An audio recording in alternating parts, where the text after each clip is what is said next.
Welcome to the Space Apps Challenge.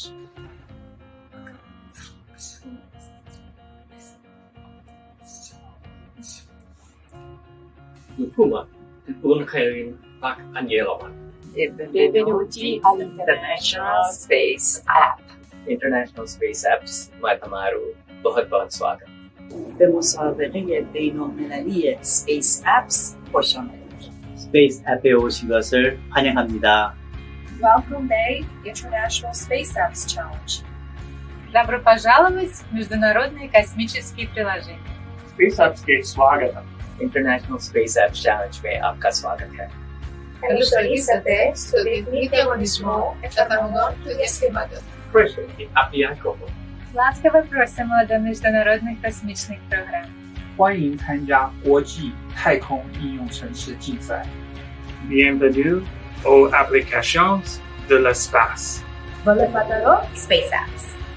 Добро пожаловать в международный Space App Challenge. आपको international space application का चैलेंज मुबारक हो. Welcome people to International Space Apps Challenge. Bayo Kumbida Hamdu para en Egay International Space App Challenge. Bienvenidos al Reto Internacional Space Apps. Instrumentis Canestis Salvet.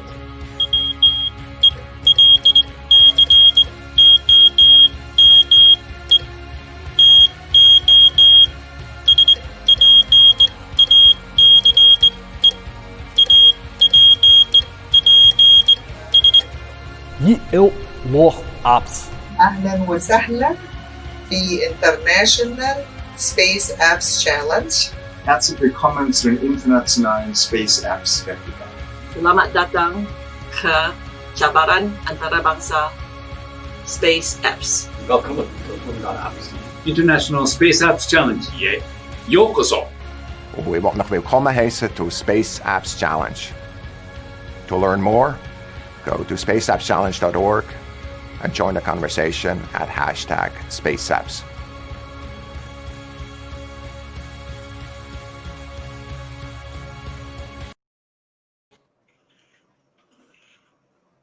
Hello guys! Ayan, sa lahat nagpapasalamat kami dito upang binigyan nyo ng pagkakataon na naman ang ating palatuntunan ngayong gabi, no? Para malaman natin, no, kung ano-ano ang mga ginawa ng ating mga past participants sa ating NASA's International Space Apps Challenge.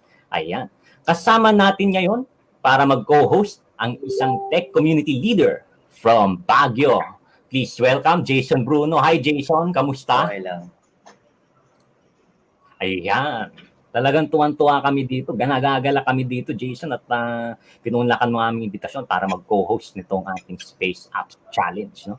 Mula noon, no? Mula 2012, ino-organize ng NASA itong international hackathon na ito na nagbibigay pagkakataon yung mga tao sa buong mundo na gumamit ng space data from NASA. And recently, Jason, nagkaroon ng tinatawag na COVID-19 challenge kung saan pinagamit din nila yung mga space data din sa mga iba't ibang mga partner agencies. DSA, Kines, JAXA, tsaka CSA. Ayan. Jason, matanong ko lang, no? Paano ka naging interesado dito din sa hackathon na to, no? Na makatulong sa ating mga participants din? Ayun ko, nakita ko lang to online eh. Syempre, of course, I wanted to help everyone, like as many as I can sa community. And then we've been doing this since mga first years ng Space Apps Challenge sa Philippines. So yun, tinuloy-tuloy na lang. Nag-stop lang ako konti kasi medyo hindi ko alam yung hindi ako aware sa direction for the past ilang years. So I just recently came back into mentoring with the Space App Challenge. Ayun. Yun nga lang, matanong ko nga itong si Jason. Ano ba ang yung reaction nung nalalaman mo na, nababalikan mo na may mga nakikilala na yung mga Pinoy projects natin sa NASA? Syempre masaya. Okay yun. Oo. Kaya meron din pagkakataon din. Ikaw na nanonood ngayon, no? Na posible din na kung ano man yung gagawin mo dito, pwede rin na ikaw na ang susunod na pwedeng makilala rin ng NASA at partner agencies. Alam mo ba, Jason, excited ako ngayong gabi, no? Kasama natin kasi, no? Ang isa sa mga gumawa ng tinatawag na celestial snails. So, isang entry to ng COVID-19 challenge kung saan na ina-address nito yung tinatawag na social isolation problem nitong nangyaring COVID-19 pandemic, ano? Ano kayo masasabi mo dito, Jason? Well, sa like COVID-19 challenge, isa sa mga magandang approach niyan is hindi sila gumawa ng yun nga, yung super nakakasuka na ng sobrang daming kaparehong apps, di ba? Kasi sobrang daming, halimbawa, trackers, ganun. Di ba? So, halos lahat na lang, every single person na kayang gumawa ng API or any like web page, website, or anything, may COVID tracker sila. So, medyo hindi na magandang tignan kasi pare-pareho na lang lahat. So, maganda yan kasi binago nila yung norms. Gumawa sila ng ibang app. Tumingin sila sa ibang lugar, thinking outside of the box, mga ganun. Oo nga, nakaka-excite to talaga to, Jason. Gusto ko rin malaman kung ano ba itong ginawa nila. No? Okay, sige. Tawagin natin ngayon ang ating isa sa mga participants nitong COVID-19 challenge upang i-present ang gawa nilang celestial snails. Please welcome Art Karunongan. Hello, Art. Hey, Mike. Hey, Jason. Thanks so much for having me. So first of all, it's just an honor to be here, and thank you so much for the invite. Medyo magtataglish ako ngayon kasi hindi ako ganun ka, alam mo yon. Okay lang ba? Okay lang. Actually, salamat talaga, Jason. Thank you so much for your comments as well on thinking our ideas outside the box. Actually, I have to admit, it was really quite different from the different approaches in COVID-19. Not necessarily does mean that if your idea is different, it's a bad thing, but our idea came from something that we basically experienced in the group. So I am sure that everyone who is probably tuned in is interested in thinking of an idea, and they've seen already the different problems that they can select from the NASA Space Apps Challenge. So I'm just going to talk a little bit about what Snail Space is, okay, and the challenge that we encountered when we developed Snail Space, and what was basically the factors that enabled us to come up with the idea. I'll try to share my screen. Is that okay? I'll just make a very short presentation about Snail Space. Lang ba? Yeah. Sige. Sige. Sure. Sige. All right. Mamaya tayo. May isa pa. Sige. Okay. I'll try to share this one. Okay. Ayan. I'm going to share this one. So hopefully you guys can see it. Okay. Nakikita nyo ba si Snail Space? Okay, nakikita nyo siya. Okay, awesome. So I just want to talk about Snail Space. Okay, my catch line is Snail Space actually. So Snail Space is a safe space at a snail space. Okay, named by Sherlock Holmes, aka the mascot of our app. Okay, so si Snail Space naman was basically the solution to one of the 12 challenges that was available in the NASA COVID-19 Space Apps Challenge, called Isolation Solution. Okay, so just to give you a brief description, basically what Isolation Solution was looking for is a solution with regards to social distancing. Okay, so the pandemic has left many people socially isolated. What we want to develop an innovative solution to combat social isolation. So what exactly is social isolation? Now, in the medium or the context, it is defined as having little or no contact with the social medium, which normally lasts for an extended period of time. So basically, wala kang kausap or nag-iisa ka lang ng matagal. Okay, so it's a state of complete or near complete lack of contact between an individual and society. Okay, now this is actually a problem that exists not only in the COVID-19 pandemic, but also in NASA itself. Okay, now because NASA sends astronauts out who normally undertake missions or tasks that take years. Okay, so for several years, NASA has been conducting research about social isolation, its impact on astronauts. So basically, astronauts have experienced various aspects of social isolation during their missions.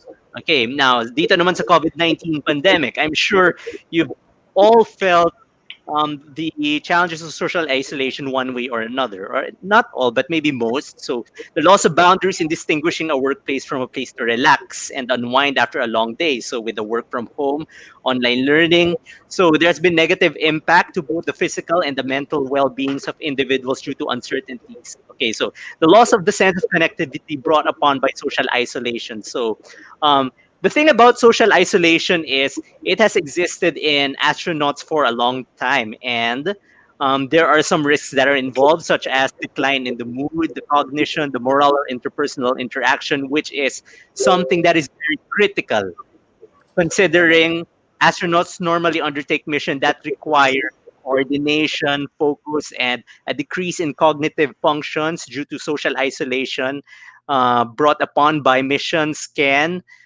cause several millions of dollars of damages for any mistakes. So this is at least according to research that has been conducted by NASA. So in our solution, the data we used basically was all NASA's research with regards to social isolation. Okay.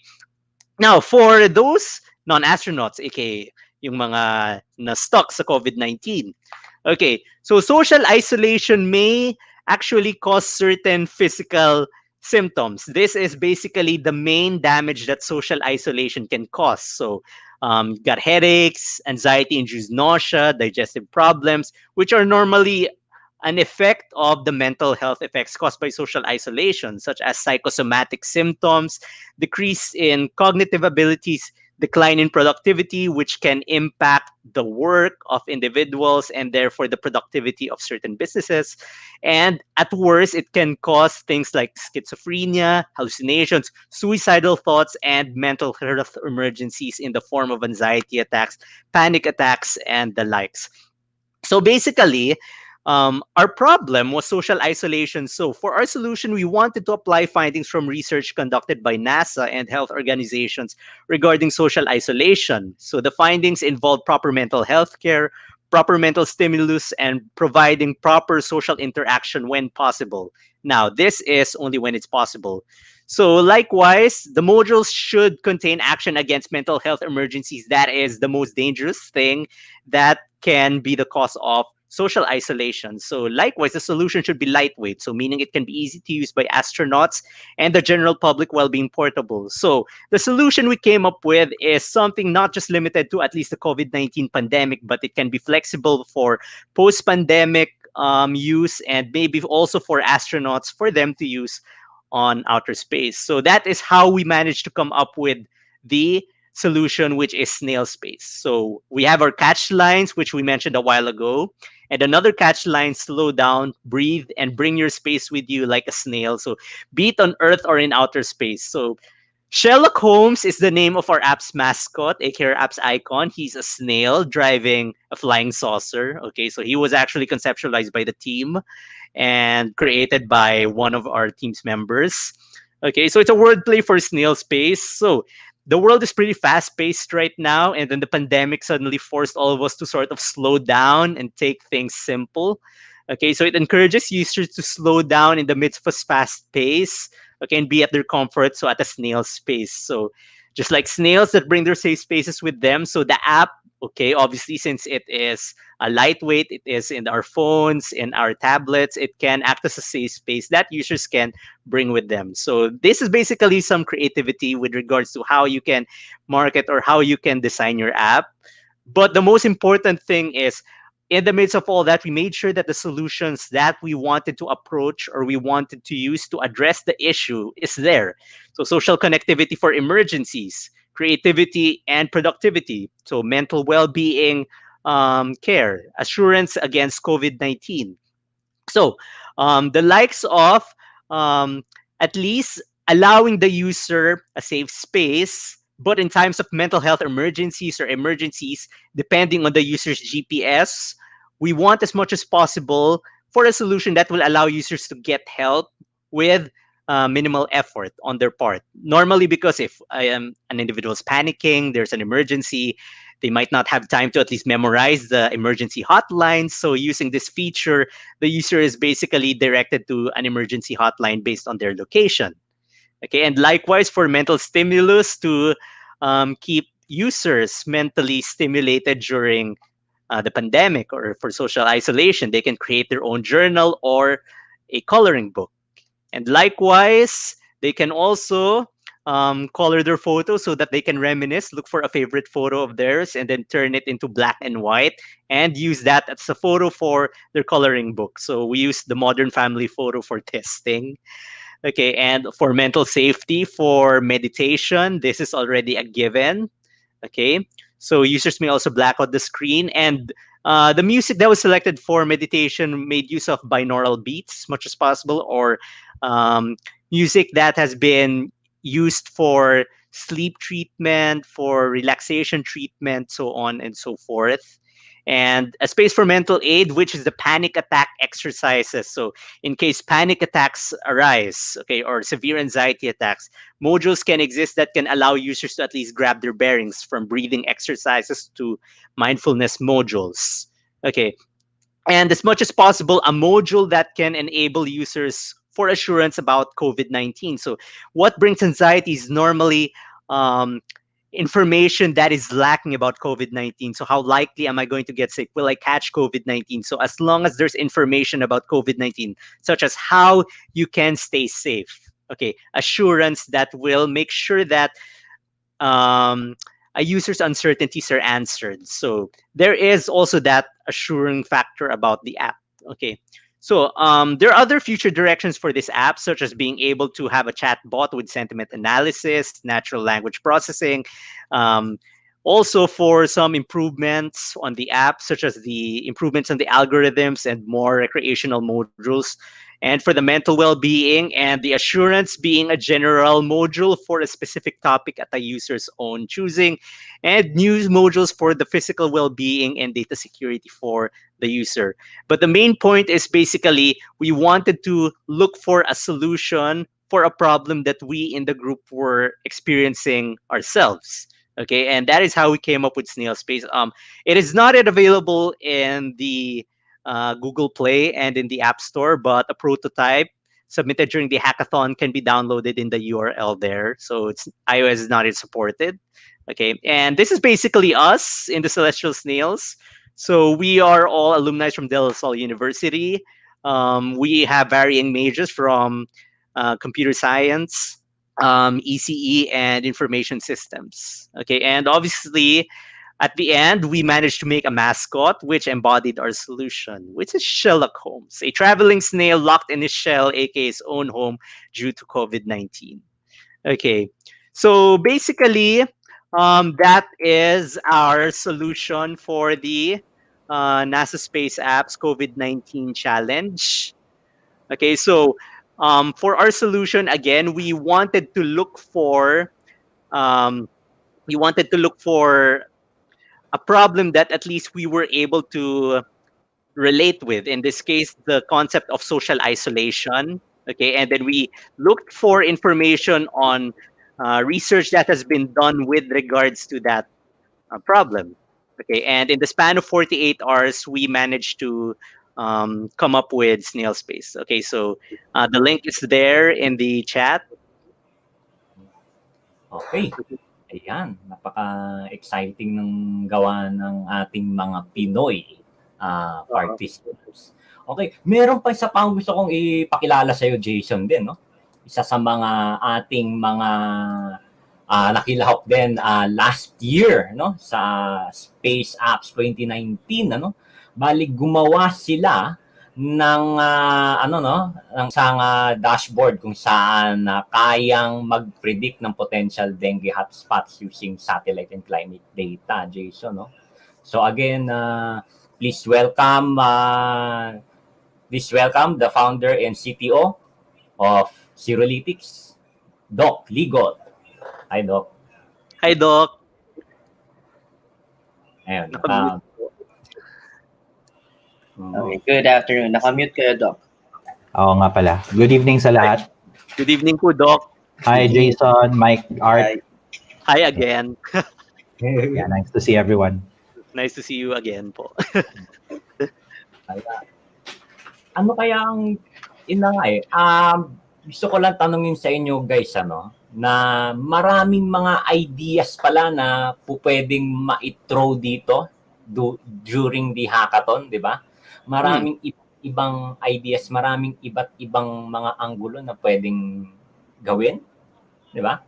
From tackling the social isolation problem, tackling the health issues. Ano pa kaya pwede nyong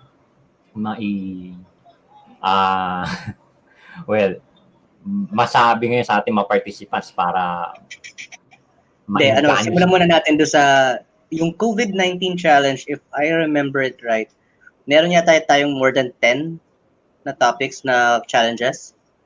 Yeah, mga right? 12 challenges. Okay, so paano yung process nyo sa pagpili? Ayun, sige. Paano yung naging process nyo sa pagpili? Kung bakit nyo napili yung isolation?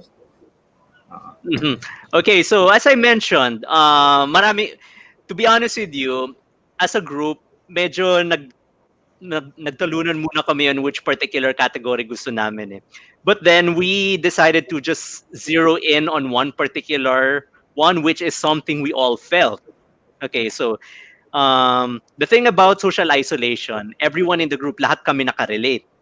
Okay, so minsan we would feel alone, nawala yung security. So kahit sa bahay kami, parang nawala na yung distinction between the working environment or the safe space at home. So we at least wanted to look for a solution that will allow us to not feel socially isolated. Now, if we feel socially isolated, at least we mitigate the effects that social isolation causes. Okay, so minsan masyadong marami kang naiisip.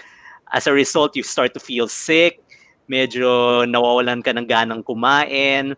Hindi ka makahinga, nahihilo. So those are the things, some of which are psychosomatic in nature. So in order to combat psychosomatic symptoms, obviously, you have to make sure that your mind is set right. So we looked for a solution that is basically the embodiment of, aside from the research, our intuition. Okay, but the point is, this is a problem that we are all able to relate with. So I guess that made it a lot easier. I think we just found it more challenging if we were dealing with a problem that we ourselves do not have a first-hand experience with. Likewise, we have dealt with individuals, we have friends who also have that particular problem. So when we were developing the solution for that problem, we were not just developing it for ourselves, we were also developing it for others. Okay, or for, let's say, other people dear to us. So I guess that was what made it easier, and that eventually was what made us zero in on working for this challenge. Nice. Okay. Sige. Ay, tanungin natin si Doc, ano ba yung challenge na napili mo nun at bakit? Sa amin, before COVID pa nung 2019, dengue naman yung challenge. Pero po, dengue is still a very big thing nowadays. Yeah, it is. In Singapore, recently, I think there's an outbreak that is going on there. I think, siguro, syempre wala namang talagang rules, no? But we were very passionate about health at that time. And even up to now, syempre. Yung format kasi noong 2019, hackathon, mas similar siya dito sa coming 2020 kasi broader, maraming ways to participate. Pero may isa kasing, there was one challenge na ang tawag, living in our world. And then yung isang sub-challenge, actually marami yan, may broad category, may sub-challenge pa. So living in our world, so anything related to affecting life on Earth. No? And then yung sub-challenge, smash your SDGs. So if you're familiar with the SDGs, the Sustainable Development Goals of the UN, there are 17 of those. No? One of the SDGs was health. And tama-tama, noong time na yun, we were really really passionate about making a difference sa dengue. Because, and I think the same is the case right now, parang even with COVID, mas sanay yung health system natin, I'm generalizing, dealing with the disease pag meron ng may sakit. No? So a lot of effort goes into yan, mga ICU, emergency room, beds, medicine. Pero parang feeling namin, kulang yung effort on being proactive, predicting a disease before it starts. So syempre, ang idea namin, baka naman may predictable pattern. And then syempre, naglabas si NASA ng data. They said if you can find the pattern behind anything related to health, you can create a solution around that. So yun, doon kami medyo nag-center on. Pero ang kagandahan kasi ng NASA challenge, you're not limited to NASA data, no? So and there's no right way to use the data, like yung kind of art ang ginamit na nila research na, no? Tapos na kumbaga it was the processed information na. Kami naman we were looking at medyo mas raw data, like yung vegetation and water index, kasi we were looking for mosquito habitats, kasi kung saan may lamok, malamang doon makaka-dengue. Pero we were also thinking of combining it with other data sources. So hindi lang, so yun din yung parang maybe the idea is find something you're really passionate about and then don't think na you're limited to NASA data. Syempre you have to use it somehow, no? Kasi kasama yun sa challenge. In fact, yung yung unang solution na we were in the middle of the hackathon na. Yung unang iteration namin, we were using Sentinel-2. Hindi naman NASA satellite yun. ESA yun. Although sabi naman nung NASA later, okay lang yun. Basta satellite, kasama siya. So we also found another satellite na NASA, yung Landsat, combine the data para mas robust. Pero yun, parang yun yung thought na we didn't think of the satellite data first. Naghanap muna kami ng problem na pwedeng ayusin. Question lang is, Diwata spewing out the same report, same data nung ginamit nyo? No, iba yung although may may intricacies, no. Sa Diwata it's more, actually pwede ko hanapin yan iba yung metrics na linalabas. You could actually process some of the similar metrics from Diwata, pero iba yung use ng Diwata coming out of that satellite. And then yung yung importante rin was we also didn't need the raw image. So parang may mga levels yan So medyo semi-processed na. So we just needed yung mga index, no? Mga index coming from the spectral data. And then doon kami nagbe-base ng analysis. And then yung gamit din ng satellite data wasn't the entire solution. So we were, kasi nga dengue, di ba? So we had to do some research also ourselves and found na meron ng past research that predicted dengue using weather. So rainfall, precipitation, temperature. And then there's another research naman that said you can also predict mga diseases using Google searches based on sa panic ng mga tao. So parang influenza nga yung case study. Although we also found another one na dengue naman. That was done in the Visayas na parang na-predict nila yung incidence of dengue based on sa Google searches. Number of searches, trends. So sinabi namin, okay, so meron ng literature on Google search, may literature na on climate. And then there's another one, ito yung grupo ni na Wilson Chua sa Facebook. Yung mosquito census sa Pangasinan. Yep, sila naman, they were more about estimating yung likelihood of mosquito habitats. So yun yung inspiration namin na parang, okay, meron ng habitat work, may Google search work, may climate work.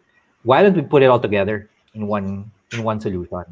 Na we'll use the Google search to prioritize areas na may panic. Then we'll use the climate data to basically nowcast yung number of cases and potential deaths. Kasi sumusunod siya kung kailan maulan, doon marami may sakit. And then yung satellite data will tell us where naman to look.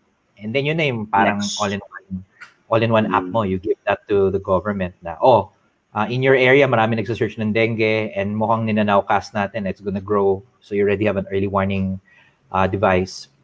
And then after that, you tell them, dun sa may kanto nung tabi ng simbahan tsaka school, dun maraming lamok. Imagine mo, you can zoom down to street level and tell them that. No? So yeah, yun yung idea. Syempre, hindi namin alam kung gagana until medyo on the night itself. No?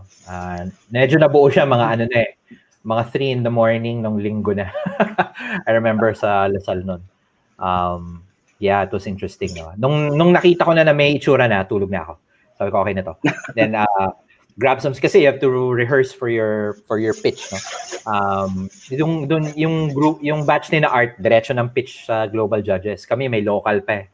Ipitin ka muna sa local kung makakalusot ka. So, and then yun, that had a 5-minute time limit. So you have to say everything in 5 minutes. Hindi siya madali to talk about lalo na kung may medyo we had to practice. I had to practice again and again and again. Tapos kailangan hindi mo na binabasa yung slides mo. Yung mga little things like that. I don't know kung relevant pa siya ngayon kasi online naman yata yung submission. No, it's very relevant. Na yun nga, yung time limit actually sa mga biggest challenges sa pitching, yung time limit. May mga teams na awa ko kasi since the screen was far away from them, they had to look at their slides. I think that cost may half a minute kang mababurn collect cumulatively, no? Tingin ka ng tingin. So, ang ginagawa namin sa ganon is yung lahat ng gusto mong sabihin, ilagay mo sa slide, and then yung sasabihin mo, yun lang yung konti. Ganon. Correct. Yeah. And then yun, always come back with the impact, no? Like yung kina Art, syempre the impact is mental health. Sa amin naman, I think the punchline, naalala ko to kasi namutla yung isang judge na nandun. Kasi if you do a little bit of math, we were almost at 270,000 cases of dengue suspected as of August. If you do a little bit of math there, may mga 1,000 suspected cases per day, no? Parang lumalabas. And then yung deaths, mga nasa 1,000 plus. Parang COVID actually by now. So if you calculate mas mataas actually ang dengue. Yeah, mas mataas ang dengue than COVID. So if you calculate it, lalabas mga 4.5 deaths per day. Lupit. Wow. So we were telling them every day we reduce the lag between the cases and the report. We save 5 lives, no? Yun yung impact. And we told them actually in the 3 days na nag-hackathon tayo, 15 people would have died already. Ayan, parang ganda. You punch the gut Ganon si wala na.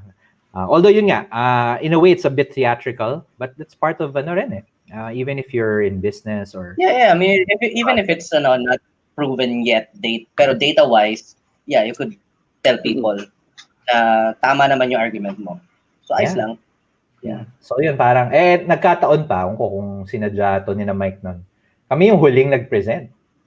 So talagang na-trauma yung audience. Actually, pinakamaganda niya una kayo mo. Either first or last yun ang maganda parang, first ang pinakamaganda actually. Medyo gitna, medyo makakalimutan ka So sabi ko, last na tayo. Okay. So we were able to watch everyone almost, except the last one before us. So sabi ko, and even up to then, we didn't know na mukhang may laban. Kasi yung mga iba, magaganda rin Yung iba, they created games. Lulupit. Yung mga solution na. Yung co-winner namin, si Oceans 4, they made a drone that collects garbage, no? Naalala ko tong Manila Bay natin balita natin, 'di ba? 'Di ba gumawa sila ng barrier para hindi pumunta sa Dolomite yung garbage. Sabi ko dapat Oceans 4 na lang yung nandun. Para automated na, no? Oo. Yeah. I hope they revisit it. May malaki pa yung stigma ng Philippines in terms to tech, yung mga ganyan or parang big news pa yan kapag ka naglabas ka ng semi-automated or remote-controlled robot to do things. Super big news pa dito sa Philippines yan. Kaya, mahirap pa. Oo. Pero I think that was it. Find something you're passionate about na talagang hindi ka na makatulog.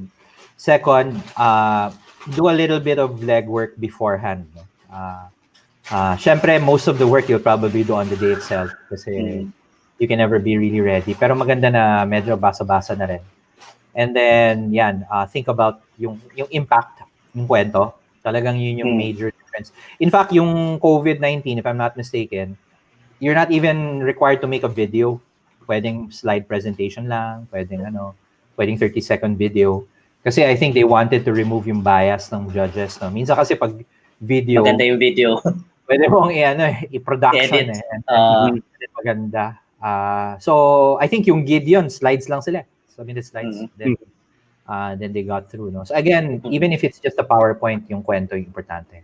Okay. So yun, may question si Zarden, and then same line din sa question ko next. Kasi yung first is, how did you choose the topic or challenge? Ang good thing sa NASA is beforehand, pagka-announce ng challenge, nandun na rin yung mga topics. So, hindi kagaya ng ibang hackathon on the day itself. I-announce. Oo, di ba? So, next thing yan is, di ba ang dami yung nagawa within 48 hours? Ano yung process na ginamit nyo? Agile? Ano yung methodologies, SDLC nyo? Ano yung like ginawa nyo to coordinate with each other, especially sa COVID where people are remote actually. Mas mahirap, di ba? Normal version control. So how did you coordinate? How did you coordinate with the team? Kasi especially yun nga kay Art sa COVID, remote yung team. Para matapos yung ano. So version control. So the normal things like GitHub and the likes. So you got GitHub, and then communication. Actually, the thing is, we kind of know each other already. So everyone in the group pretty much knew each other already. And when we heard about the COVID-19 hackathon, we said, this is something that we would want to help out in. So we want to use our skills. So our programming skills. Walang secret mind mapping tool ang Lasal or project management tool? Well, we are all trained, I guess. From our Lasallian values, it is to use what we learn to contribute to society. And COVID-19 was a challenge not just to society but to the world. So yun, from the lessons that we learned in LaSalle, from our professors, so trying to stand up to the challenge, that COVID-19 brings, and then answering it with the lessons that we learned. So that was one passion and one thing or one lesson that we LaSallians decided to bond together to at least address. That's number one. Now, with regards to the actual process, it was really challenging. So we were all away from each other, so we can't really use any formal method, be it Scrum or the Agile method. Basically, we just did the I don't really think this would fit in the software development dictionary, whether it is like waterfall or spiral method. I don't think so. Because I think in a span of 48 hours, we just decided, these are the problems. These are the modules that will solve these problems. And then as we were developing it, so we were pushing it into GitHub, working on any conflicts, merge conflicts. I'm sure that is very important. So we decided, this is what we're going to do. Only one person will basically handle all the merge conflicts. Any updates, inform ASAP. So there were programmers who were online at least, and then the others slept, the others were online, and then there was a designer for designing the UI. This is basically how it should look like. So we, as much as possible, just tried to maximize the 48 hours with development, coming up with the modules. But with regards to the modules per se, we already had an idea on what the modules were. As you guys mentioned, the data was released beforehand. We also had experiences with the likes of anxiety attacks, panic attacks already, and we know how it's like to have them. So we sort of had an idea already on what type of module. Now, ito pa, yung snail space, if you're wondering how we came up with that name, actually yung snail space was not even in our minds just about yet. It was around mga less than 8 hours before the deadline na parang isa sa amin nagreklamo, oh my goodness guys, we are working at a snail space. That's what it clicked. And we said, oh nga no, snail space, that's a very nice name. So that was how the name snail space came into being. So that's proper delegation ang proper delegation, which is alam nyo na since magkakakilala kayo. How about yung kayo sa inyo, Dom? Sa amin, syempre, iba yung dynamics pag online. I think you need to be a bit more diligent pag online. Pero even if it's a live one, number one, somebody has to call the pace, no? and di pwedeng lahat leader. So, syempre, they all agreed I'll be the in a way parang scrum master if you think about it, but we weren't that formal. And then there was 4 of us, so there was me. Ang goal ko is to tie everything together sa dulo, but I would be calling the pace. Then we had Claire, she was our statistical modeler. Trabaho niya yung climate data. Si Jansen was our geospatial guy. Trabaho niya yung satellite data. And then si Mark, he would be the MVP, no? Trabaho niya yung app development. So there were like clear lines of division. Pero we would be doing mga, I think the cycle we were doing mga every 2 hours. Every 2 hours stop, ano muna, recon, ano nangyayari. And then just to let you know, no, one of the earliest problems we had was meron ng DOH data on dengue, but it's in PDFs. So open data ng Philippines is you have to encode that stuff, no? It's not even a PDF that you could copy paste from. It's just like image. It's just an image na scan. It's not like PDF na from a text file. No, it's a scanned PDF, like scanned image. So imagine mo yun. So we said, okay, we can't possibly do all regions in the Philippines. So that's what also forced us to narrow na. O sige, encoding Saan kayo muna nakakuha tayo. ng local data apart from DOH data? DOH meron din. Meron din pag-asa data, which actually binili Pag-asa, pa nga yeah. namin. Believe it or not. Binili niyo? Nahiya sila ng konti nung nanalo na. We came back. Sabi ko, ito yung resibo nyo. By the way, ginamit namin to para manalo. Medyo, So I think that we'll use that as our ticket not to pay anymore forever. Meron na kaming free data. But anyway, so the pag-asa data was fine, no? That was clean. Pero yung DOH, wow, what a nightmare, no? So, shop ulit kami. O, ikaw, Eastern Visayas, ikaw, Western Visayas, ikaw, ARMM, ikaw, NCR. Encode.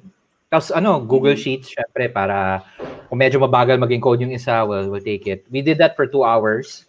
And buti na lang we did that. Kasi, had we not done that, hindi matatapos yung predictive modeling ni Claire, no?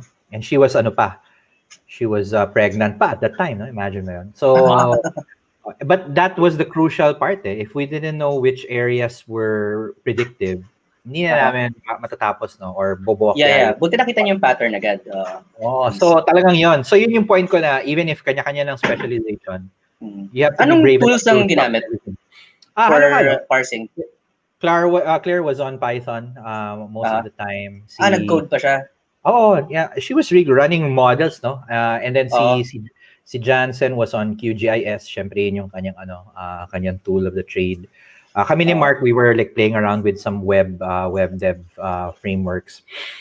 Pero medyo slack kami in the initial part. Nung medyo tapos na yung models, andyan na yung satellite, sila naman yung pahinga, and then it was up to us. And then one of the things then I think it was a fortunate accident.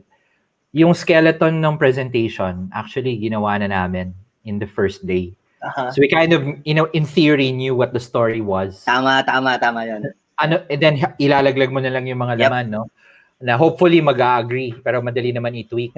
Oh man, that saved us a lot. Kasi alala ko nung last day, people were struggling with that PowerPoint. As in, they were struggling. Tama. Kasi so, yun yung isa sa... yun yung isa actually sa question ni Zar is yung how did you prepare sa presentation and pitching round? I would actually suggest that you do it first. Yung pitching, yung presentation nyo, unahin nyo yun before even coding, before even doing anything. Kasi yun yung magiging yun yung magiging direction nyo . Actually, as much as possible to add up to what Doc Ligot and what Jason have said, if you can sum up your solution in one sentence, aka a catchphrase, that is going to help. Basically on our end, so we managed to make a mascot, and from the mascot, si Sherlock Holmes, yun na yun, okay na. And then from the mascot, what else? So save space at your own space, diba? So medyo catchy siya. Pero the point is, if you can describe your solution in one sentence, or if you have a thesis statement, so parang essay lang siya . If you have a thesis statement, that will make it a lot easier. So if you can also catch who can benefit from your solution and basically what is your solution about in that single sentence. You can basically just center around it. So the most challenging talaga is, ayun nga, as mentioned kay Doc Ligot, or as what Doc Ligot said, when it comes to the pitching, it is very limited.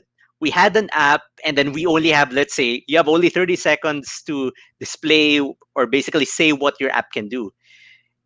At first, gusto namin gumawa ng video. But to be honest with you, in that video, is it possible to show all the modules? Hindi. Ayun. So that is where the sentence theme came about. Okay, so that's where basically the thesis statement of your solution came. I mean, kahit parang pang-essay siya, but the thesis statement of your solution is actually going to help you out loads in your pitch. Okay, so how useful is your solution? How feasible, how plausible is your solution? Who is going to be benefiting from your solution? So is your solution at least going to, aside from solve the problem, can it actually be used to solve other problems aside from that problem? So how flexible is your solution? So that is something that hopefully your thesis statement or your catchphrase can catch. Okay, so no pun intended with catchphrase catching that. Okay. Ay, madagdag ko lang, no? I definitely agree, no? Na wag unahin yung code din, no? Unahin muna yung plano. Planning phase. Yung presentation. Oo. At saka nabanggit tuloy ni Art yung regarding creating a mascot. Tama. Guys, may maganda akong balita sa inyo. You can also create a mascot in Space Apps, okay? So isa sa mga challenge natin is actually to. Yeah, maganda yun. Ang cute. Yes. Pwede actually pasok sa invent your own challenge or something. Well actually, with regards to the mascot, there isang friend ko kasi, not just friend, isang member sa team. Okay, sinabi niya normally the most marketable things are an adjective plus an animal. So parang you've got the likes of Firefox, parang ganun, di ba? So we were trying to look for something that can fit along that line. So that's how we got the celestial snails. Initially, actually, space turtles kami. We put the animal, we wanted to make sure na mabagal kasi we wanted to slow down, stay our space, and then that's how the snail space came into being. So celestial snail space. So it was pretty catchy. So if you can at least think of something that can make your solution catchy, so that is also something that is going to be helpful. So aside from beneficial, it is catchy. So try to think outside of the box. So as what Jason said earlier, sobrang out of the box yung COVID-19 solution. Other than that, actually, maybe hindi siya napansin kasi kayo yung gumawa and kayo yung gumagamit. Pero what a mascot does to a company or a group, especially sa hackathons, is it acts as an inspiration. Ganon. So na-build nyo yung culture with just one icon. Ganon lang. Diba? Kasi kailangan nyo ng working culture. Diba? So, na-build nyo siya ng mas mabilis using just one mascot, one icon, one graphic. Ganon. So, marketing aside, it actually helped you a lot with just one mascot. Yeah. Pero knock on wood, as much as possible, make sure the animal or the insect that you guys decide to market is somehow something that is safe to be with. Kasi a few days after we passed the celestial snails at the snail space, there were a bunch of snails that showed up in my garden, my backyard. Okay. So yun lang. I don't know if it's a coincidence or not, pero if you say something like space tigers or something, baka naman a few days after may mga tigers na lalabas sa bahay ninyo, just wanted to share that random thing. Okay. Yeah, as in it was not just one snail. There were like 4 or 5 snails that showed up in my garden. I don't know why. Well, it was raining kasi it was rainy season that time. Or maulan. So I think yung to add lang there, you have to find where your team is strong. Like for example, kausap ko sina JC Torreda, yung sina Ainon, the 2018 winner. They were really generally weak in the software development. So they decided to go strong on the story, and yun din parang in the case of their app, it hindi naman talaga technical wizardry ang habol mo with yung what they put together. It's pretty pretty general web components. Basically, it's a push notification device. If you think about it, no? Parang a smartphone will get data from NASA and then push it to SMS. Pero it's the way the app works. Your target is fishermen, and they don't have access to the internet, and the data you're pushing to them is data that they could use for their fishing expedition, no? Weather reports, SOS, mga ganyan, no? Mga storm alerts. Yun yung idea, no? And if you look at the technology, wala namang groundbreaking technology doon, no? But it's the way, they spotted the problem and solved it. And then yung nakuha nila was Galactic Impact. Kaya ang ganda ng award nila na talagang they're there to improve life on Earth, no? But that doesn't mean naman na, kunyari, you're strong naman in the software development.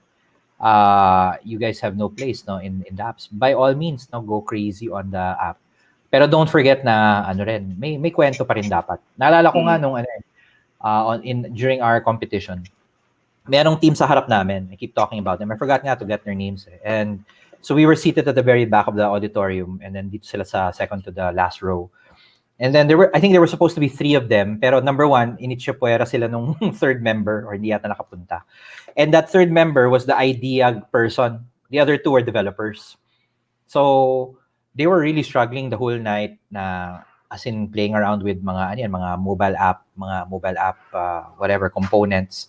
Then later, nung chinika na namin, nalaman namin na hindi pala tumuloy yung groupmate nila. So they were now struggling coming up with the actual solution. And they were very capable mobile developers, no? And then, it was sad because the next day, syempre nakatulog na kami when we were done around 2 a.m., no? And then we took a nap. When we woke up, wala na sila. They really just walked out. They pretty much quit, no? And so that's the thing na you need multidisciplinary teams, I think, are the best formula, no? So we should follow yung 3-person rule lagi. Yeah. So meron tayong hacker, hipster, saka hustler. Correct. At least. Yeah, that's right. Very possible. Parang minimum viable team, no? Parang natin. It's nakawa ko dun eh. Kawawa talaga sila kasi they were very enthusiastic. Yeah, literally marami nag-walk out in the middle of Very hackathon. Nangyayari yan usually alas 3, alas 4 na madaling araw. Unfortunately, that is something that that online hackathons cannot experience. That is yeah. I mean, it's also a nice thing, Ren, before at least entering a hackathon, you're aware as to what your strengths are and what your weaknesses are. And the best part is everyone in the group is also aware of what each other's strengths and weaknesses are. Yep. So therefore, it just so happens na let's just say there's a particular group I've been with, okay, na lahat kami mahina sa pag-design ng UI. So that's okay. It just so happens there was nobody in the group who was good with UI. So the good thing about this hackathon is in the midst of working on your strengths, or yes, you're definitely going to be putting your strengths into good use. There's at least an opportunity or a window of opportunity to learn from those who are better than you in a particular aspect. For example, sa mga magaling mag-develop ng UI, you can learn a thing or two from them or observe them as they develop your user interface. Now, kung lahat naman kayo sablay sa pag-develop ng UI, may masaya factor na parang learning to get better or doing your research with other individuals. So getting better at what you're good at and learning to become better at what you're not good at is some intangible that many individuals tend to not notice in hackathons like this one. I mean, in a span of 48 hours, yes, everyone is crunching, everyone is working fast, everyone basically doesn't have much time to dilly-dally. Pero in that span of 48 hours, if you're able to work with other individuals, okay, you can learn from other individuals. And that's actually the fun thing about these hackathons. So aside from developing solutions for problems or being able to see your potential, okay, or become a better individual, you also learn new things. So that is one thing that is underappreciated in hackathons. It's not just coming up with a winning solution, but it's actually becoming a better developer, not just for future hackathons, but maybe for other disciplines. So that is one thing that I wanted to put an emphasis on. Na parang at the end of every hackathon, okay, there is always something that you will learn about yourself, or something that you will learn about someone else, and that will enable you to at least adjust and work with them more, okay, or hone your skills as a developer or as a designer alike. So that is one thing I wanted to put an emphasis on. I don't think many really think about. Ako, I'll add to that. Nung COVID-19 challenge, I was one of the local volunteers, no? Merong isang grupo, just to show you how it doesn't work this way. May app na sila. Kasing gawa na. I think it came out of another hackathon. And kinukulit niya lahat kami na what satellite data can I use? Yun ang noong una akala namin like legitimate na ano ba yung gusto mong i-solve na problem. And then later inamin niya, actually may app na kami, kailangan lang lagyan ng satellite data para ma-submit namin. I was telling them, that's not going to work kasi you didn't think of your problem first. Ngayon parang pinipilit mo masyado na may solution ka na. And then syempre yung claim nila, it could be true, no? Ang claim niya was actually this thing can end COVID in 3 months, parang ganun. Ganda. Kasi it's like a contact tracing something. And sabi ko, well, okay, marami namang may challenge naman dyan na pwedeng lagyan ng contact tracing. Pero if you're trying to work the other way around na meron ka ng technology and you're trying to work backwards and jam it into a problem, it could sometimes it might work, pero it might work, but it's more challenging because it's wonky, you're trying to adjust a solution to work for a problem instead of finding a solution for a problem. Parang iba yun eh. It's like trying to fit a size 12 shoe in a size 8 box. Tama. Oo. Posible siya. Meron ka ng tail, gusto mo ng dog, ikakabit mo sa dog. Parang ganun. And sadly, just to share, that actually happens in real life sa mga projects na companies or government, binili muna yung system, nakalimutan, para saan nga ba tong system na to, and it, just goes wasted. Ang daming perang nasasayang doon, no? So, yeah. And we were trying to, at least I was trying to convince them na, look, i-break down nyo muna yung problem nyo, and then tingnan nyo if your app can work. Kasi nga, yung mga nananalo nga, most of them aren't even completed apps, no? Or completed... POC lang, ayos na, MVP. POC or MVP at most, yeah. The concept. And then, i-develop nyo yan later if you kahit na hindi kayo nanalo, actually, nothing stopping you from finishing it. The win just gives you additional PR, I guess, and maybe opportunities for investors. Pero yun, so just to explain to everyone na even with a completed app, baka hindi pa rin kayo manalo. So, try to still go through itong mga classic stuff that we're sharing. Think about something you're passionate about. Think about the problem. Think about the people, the user. And then the technology comes, no? Kung inuna mo talaga yung tech, medyo mahirap talaga ipilit. So I also want to add that to what Doc said. Okay, pero now if you at least have a completed app already, okay, now that doesn't mean don't submit it because it's still possible. Okay, it's just that it becomes more challenging, more difficult because when you made that app, you probably didn't have that problem in mind. So what you're doing is, this is just my personal opinion, because if you have an app already before the problem, what you're doing is if you're going to try to fit the app to solve that problem, parang you are trying to change the app already in itself. Okay, so what you're doing is, again, as I mentioned, you're trying to fit a size 12 shoe in a size 8 box. Okay, so kunyari, pwede nga for, let's say, this type of problem, pero if you're going to try to make your app fit and solve a different type of problem than what it was meant to solve, then mahihirapan ka. Okay, hindi imposible, it's not possible, but you've got 48 hours to do. And in that 48-hour span, there are some things that you will have to adjust. For example, how will you market that app? How will you describe that app as relevant, okay, for the problem? How can it, let's say, solve the issue that it was not meant to solve in the first place? So you can say that it can be tweaked.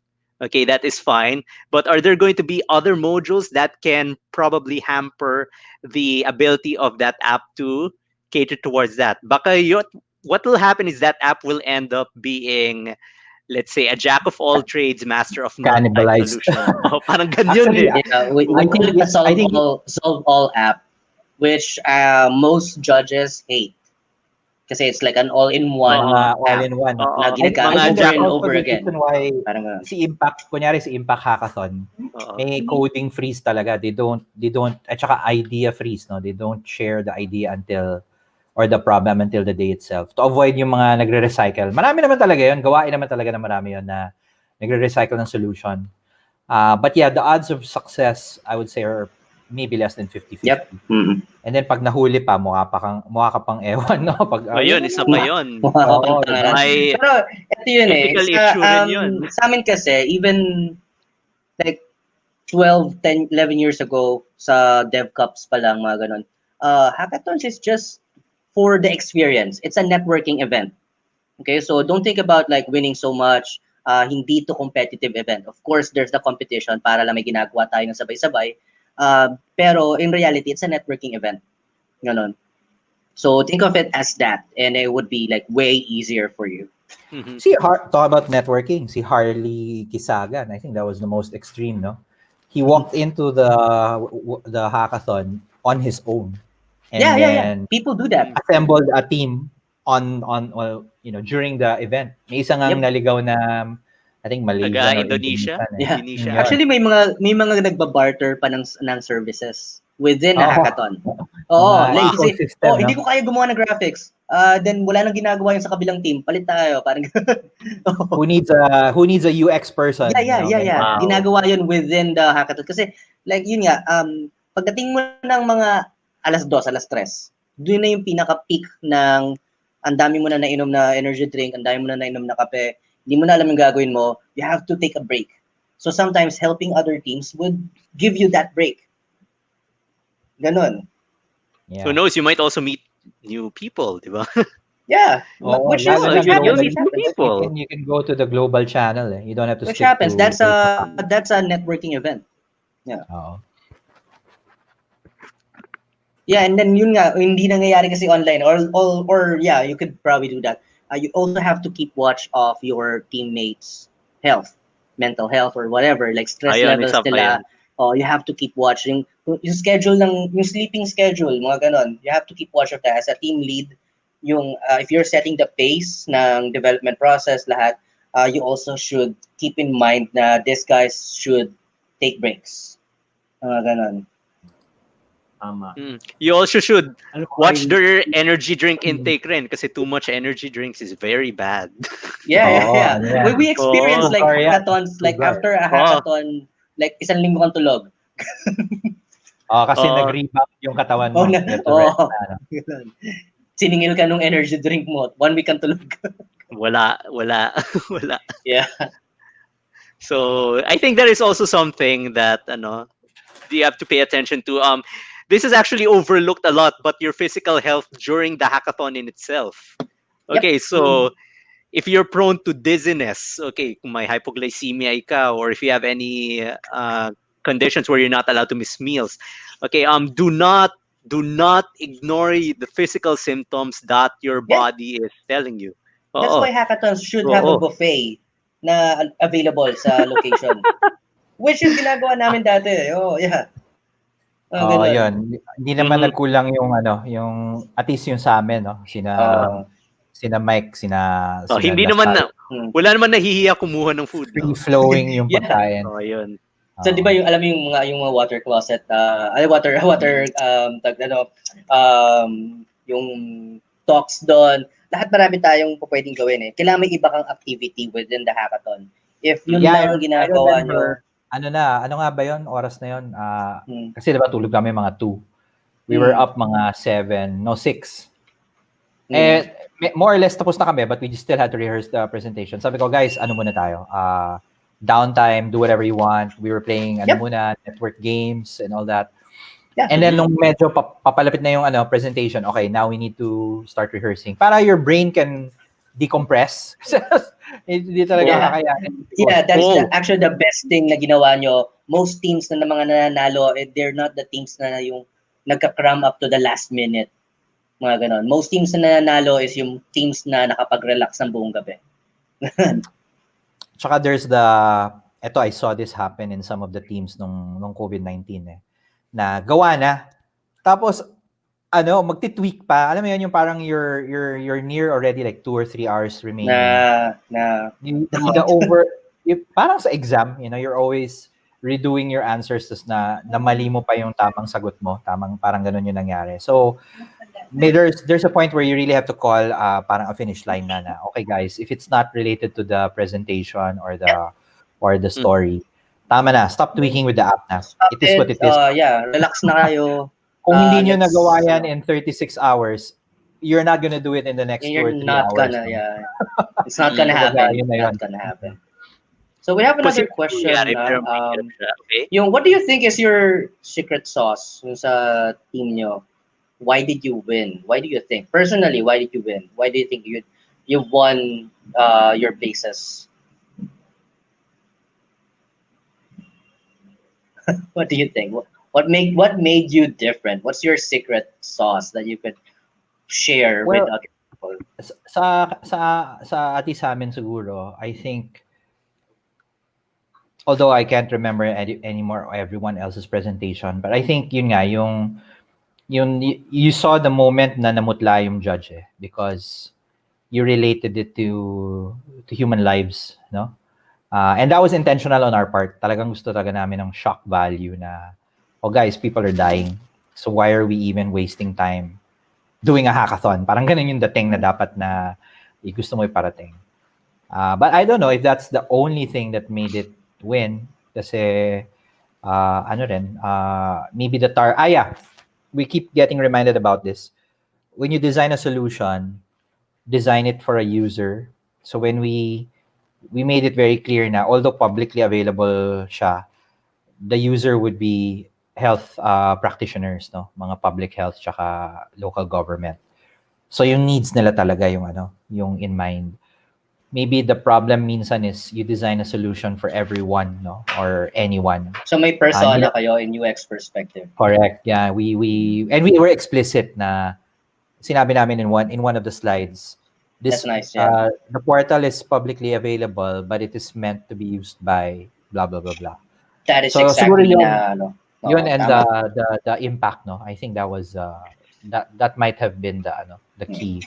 And then we made it in the 5-minute mark, and then in the 30-second mark, and then medyo try to say as much as you can, no, and not waste time about presenting your solution. I think. Well, tapos on my end naman, actually, just pay attention to the rubrics that was there, but we remained very passionate with our solution, and we made sure that our solution was, so we had all the catchphrases there. Our solution was pretty easy it's basically easy on the eyes, and it's easy on, it basically, we wanted to make it look appealing as much as possible. But the main point is the rubrics are there, the rules are there. Make sure that you follow all the rules. Okay, with regard to the secret sauce, unfortunately, I can't really answer that. But I guess to be close to the secret sauce, the group remained passionate with our solution. We remained passionate with regards to finding a solution to the problem, and at least as much as possible, we made sure our solution is something that is catchy, okay, or it's appealing to the eyes. Yet at the same time, despite being appealing to the eyes, it does not lose its value and the message that it intends to bring out. So as much as possible, if you can keep your solution both appealing yet assertive, okay, so we kept it appealing but assertive. I guess that can give you a close answer as to what exactly the secret sauce is. But if you want the key all win all solution, unfortunately I can't say what it is, but just follow the rubrics. I'll volunteer an answer for Art, no? If I might say it, Art, I think your take on the issue of COVID-19 was quite unique, no? Oh yeah, definitely.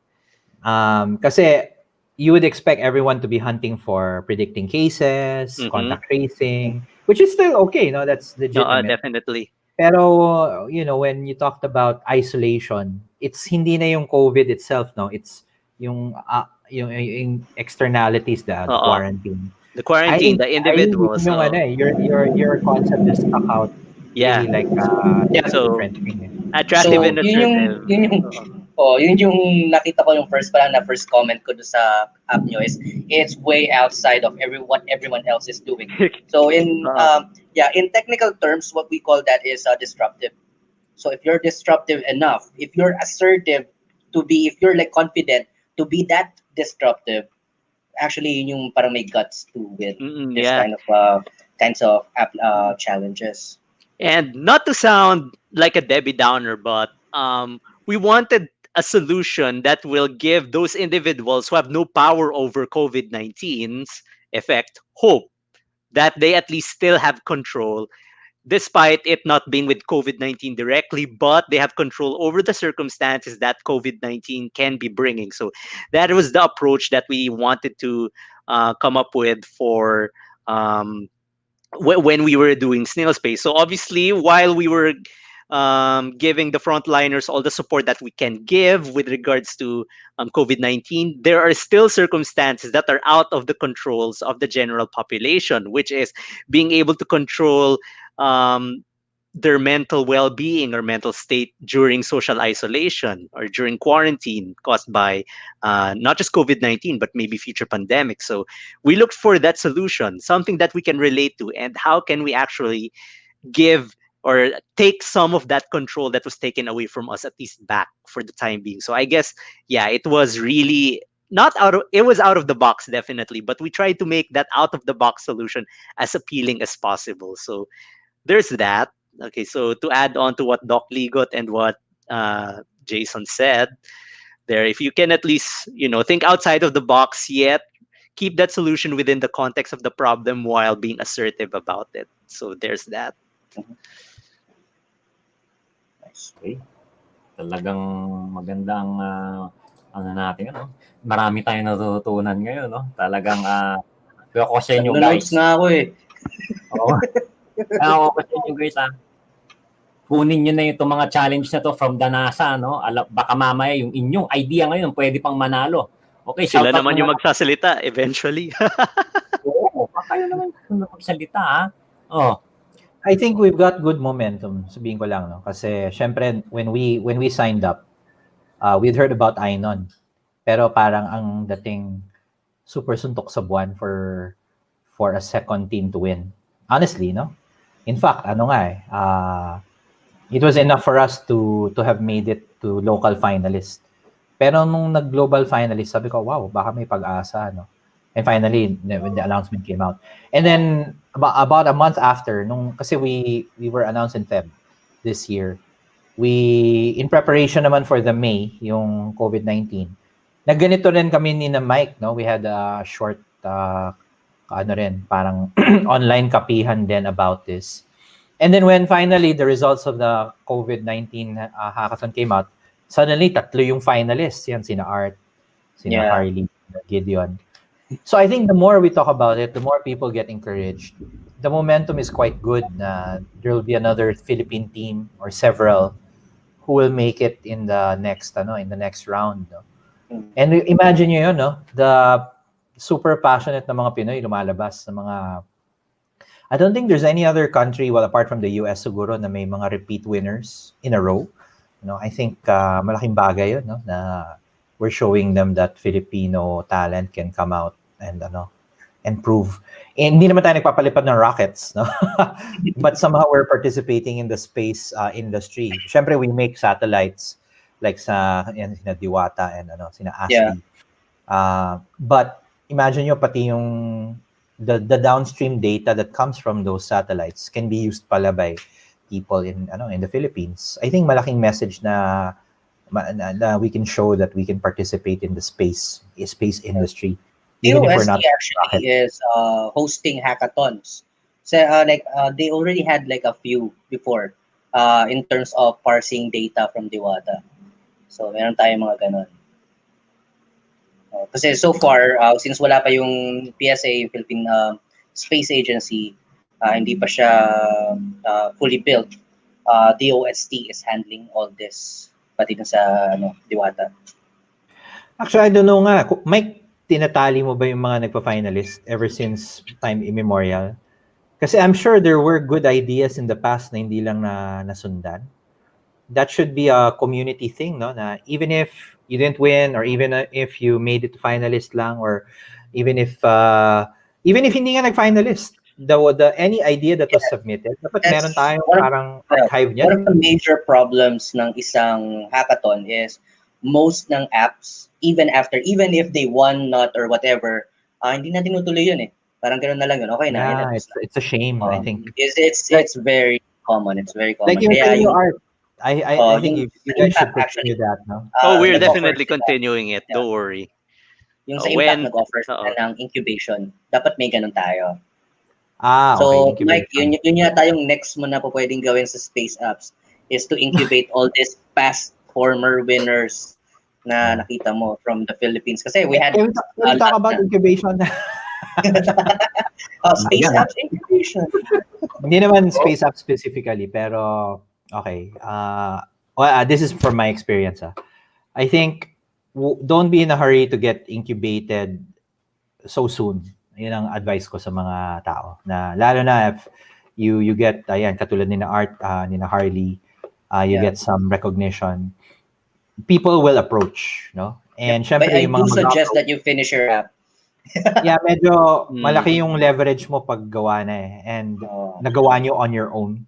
Kasi lalo na when people with money come and forward and throw money at you, which they will, minsan hirap hindian. And then I've met so many startups or groups na dun nasira because yun nga, number one, either it didn't work or obligado pa sila sa investor nila, or it actually worked pero then the investor owns it.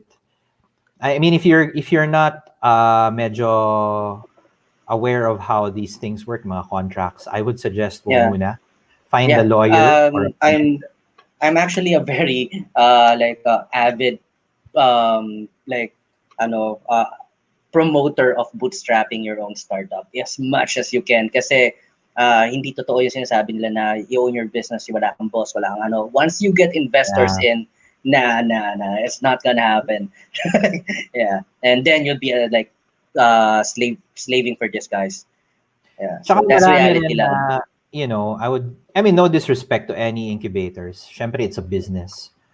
But yung idea kasi ng innovator ang nasisira eh. And then later, minsan may backseat drivers eh. May papasok, then they start remote controlling. Especially if they get angels from yung non-angels, yung they don't know what they're doing, what they're getting into. Feeling nila pag nagbagsak silang pera, they could control everything. So yun yung and then remember isang kailangan iwasan. Yung mga angel and all these guys, syempre it's not everyone. Alam naman nila na most of the ideas will not work. Parang roulette yan eh, or parang lotto. It's a very high risk investment. They treat it pero for you, it's your idea eh. It's make or break. So may iba talaga yung level of yung enthusiasm, ikaw kasi that's your life. You poured so much into it. Meron kang ano. The investors, they should probably know na yun nga, it could fail anytime. And it should actually. Yeah. And then ang nangyayari dyan, and again, I don't want to get ahead of it, pero just heads up, nagkakatalo yan sa equity sharing, ownership. Yep. So again, if you're not wired up for that, kasi may tao talagang sanay sa ganun, don't even entertain. Lawyer up.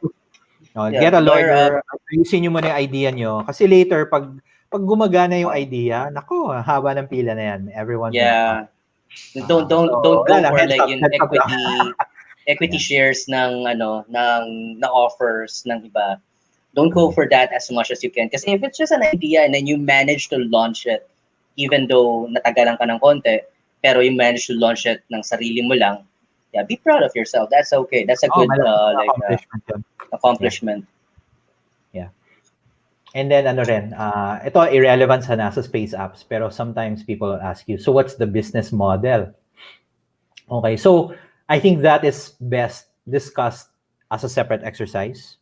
Like for example, yung ginawa namin, who's gonna monetize dengue?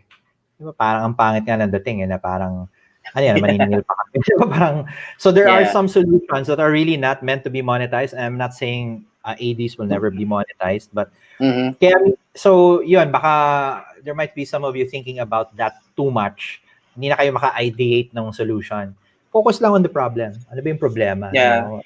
So, And then get depende yun actually sa hackathon, kasi NASA, in this case, doesn't even mind if it's going to be monetized or not, if may business wala model silang pakialam. kayo. Pero if you're, let's say, participating in a hackathon na business side yung focus nila, so you probably should like take care of that. So in this case, sa NASA, you don't mind about monetizing your app. Sometimes actually it would even turn off a government agency, or let's say meron tayong foundation na isa sa mga judges. And that would turn them off, like puro pera pinag-uusapan natin, bakit ganon, di ba? We should be talking about the solution, not the pera. Diba? Yeah, I want to add to that, Doc. That was actually one of the questions that I got asked with regards to Snail Space. So what is the business model of Snail Space and how will you monetize this? Yeah, it's a difficult thread. It's a difficult rope to walk in, because it will come off as trying to profit from the mental, from trying to improve the mental well-being of an individual. Yeah, that's a thing. It's like exploiting an individual. Now, I'm not saying that Snail Space will not be monetized in the future. It's a possibility, but not directly, though. But that's one thing that I wanted to put an emphasis on. So we have to be aware as well who are the sponsors of the hackathon that you will be attending, especially if there are nonprofit organizations, okay, who will be, let's say, releasing some data for you, or if there are basically any nonprofit organizations. If you decide to prioritize monetization over, let's say, coming up with a solution that will actually be helpful, I'm not saying it's a bad thing, but it can actually make things a lot more difficult to come up with an idea that is both profitable, something that will earn you a lot of money instantly, and something that can solve a particular problem. I mean, it's not impossible, but it is very difficult, because normally for apps to really take off, let's say, earn a lot of money, there's going to be a lot of iterations, updates, tweaking that is going to be involved. That is very difficult to do as an initial solution. I think this is a familiar story with many success stories. So I think that is something you have to consider. In a hackathon, don't worry too much about the monetization. Focus on, once again, the solution at hand first. Okay, and then when you have the idea, when the logistics are there, maybe that's when you could focus on the business side. After na yun. Because if you're trying to think of if you're trying to think how you can market it, yung profitability, baka that might hamper the ideas that you have. I'm not saying to dismiss it, but put more priority on the solution. Because once you have a solution, parang mas madali na Solution devise first, ng business model. It's easier to devise the business model. You don't even have to do it. You don't even have to do it. You don't even have to do like business modeling. Once you have a like really, really good solution, people would come to you like, hey, I could monetize your app. And that's what they do. That's what investors do. Sila na bahala. Sila na bahala doon. Hindi ka na kailangan mag-isip ng business model dahil sila na mag-iisip ng negosyo para sa app mo. Kasi sobrang ganda. Parang ganon. Pero yun nga, if you are parang an advice rin, kasi there might be some who might be hesitant to field their ideas kasi sabihin nila, hindi naman ito kikita eh. Parang don't worry about how profitable your app is in a hackathon. Okay? It's not like you are proposing a business model to investors. Hindi pa. What you worry about is basically how you can come up with an innovative solution to a problem. Because maybe if you're thinking of how profitable your solution is, baka mahamper yung ideas ninyo. So baka it will close your idea. So what I'm saying is, instead of worrying about the solution, worrying about the profitability first, think about the solution first, then the profitability after. Kesa naman yung profitability first, solution after. Wag baliktad kasi that is going to hamper the ideas. Yeah, normally when people ask me that, okay, so this is what I did for like years. And it always works. Okay, when people start asking me profitability, business model, money, monetization, or whatever, I would just stop them by saying, I'm planning to have this open source and ready for everyone to tweak and do their own business with it. You know. So my success, my view of success is when somebody took my code from GitHub, downloaded it, installed it, and made money out of it. Ganon. And which could be you, which could be anyone. Kasi I'm planning to make it open source. Yun lang. So that's how you stop these guys from asking you more about money. Kasi isang sasabihin mo lang na about, this could earn this could earn that, or no, dadami na ng dadami yun. So para matigil mo na sila, I'm planning to have this open source ready for public. May tanong nga ako, buti na open na po to, Jason, ano? Kasi yung sa NASA kasi they open, no? Pero itong nangyayari sa COVID-19, no? Sa pandemic na COVID-19, palagay mo ba mas maganda sana kung yung mga nagagawang mga contract tracing apps, yung mga anything na related sa COVID-19 na mga apps and programs, open source sana para collaborative yung pag-develop? Yes, actually we do have one really good Filipino-made open source COVID-19 tracker. Kilala niyo si Warren? Yeah, he made an open source CLI tracker. Ganon. So CLI siya. Para yun lang sa stats mga ganon, nag-query siya, and then it works on your command line. Yeah, that's one. And then another for open sourcing a lot of this. May issues tayo ngayon, kaya everyone's forced to actually open source their work kasi the Apple SDK for contact tracing is only limited to one app per country. Yes, ganon. Ikaw, Art, anong opinion mo doon?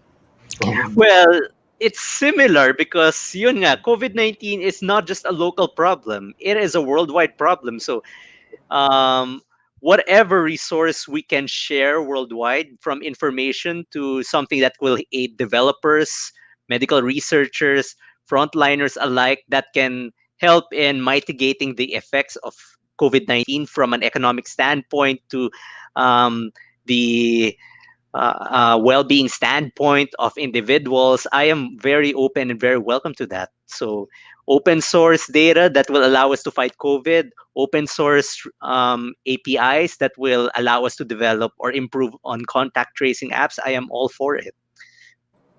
Kaya ko lang din natanong to kasi dun sa mga ano natin, yung mga research ba yon, mga publications, they do open access related to COVID-19. Diba?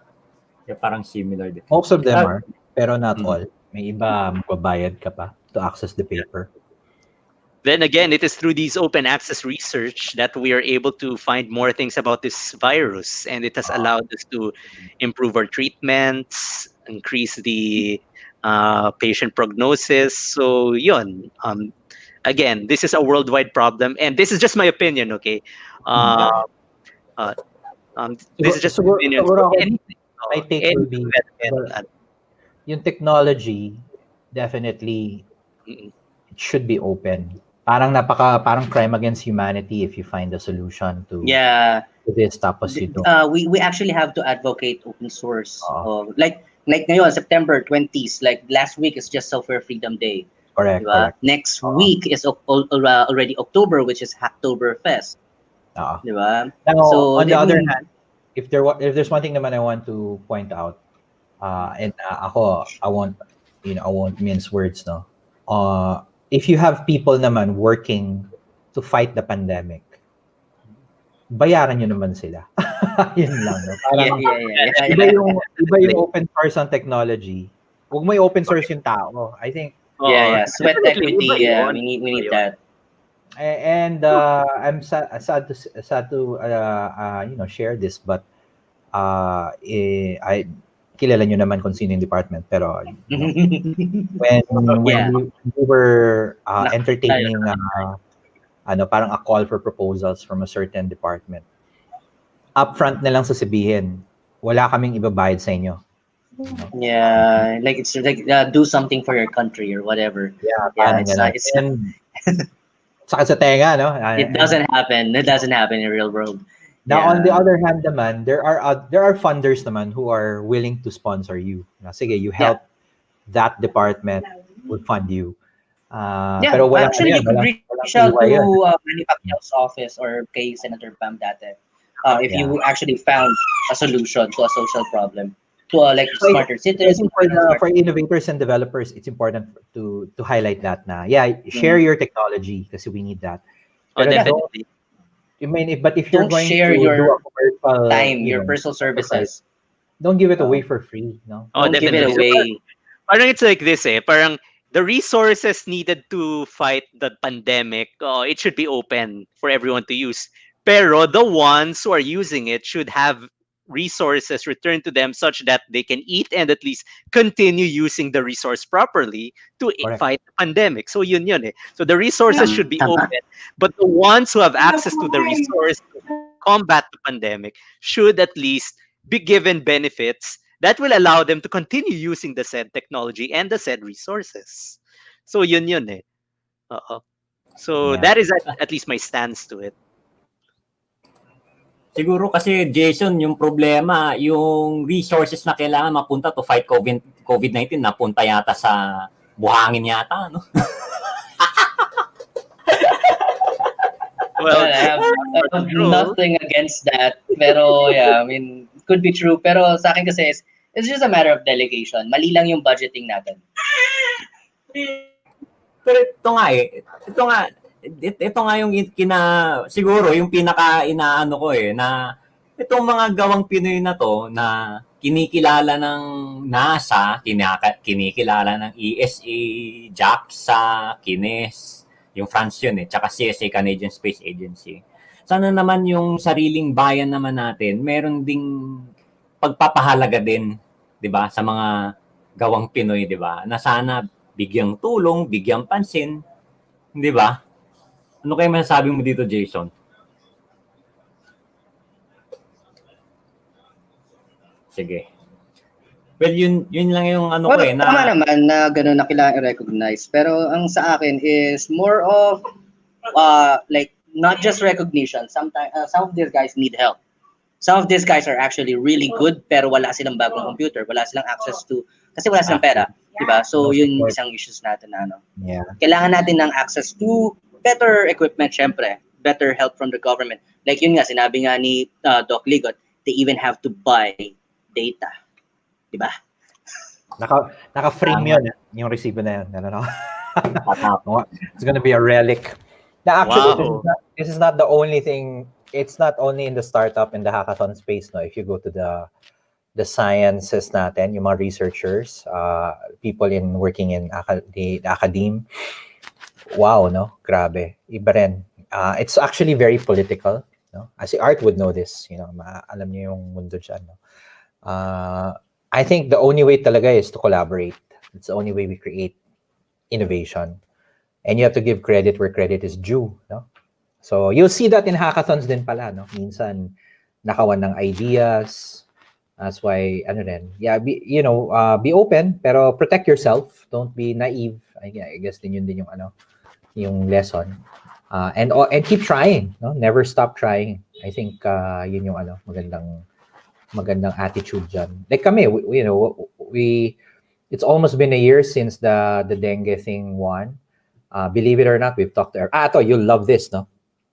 Ilalaglag ko na rin to. Total, foreign naman to institution. So there's a group, they call themselves the World Mosquito Program, no?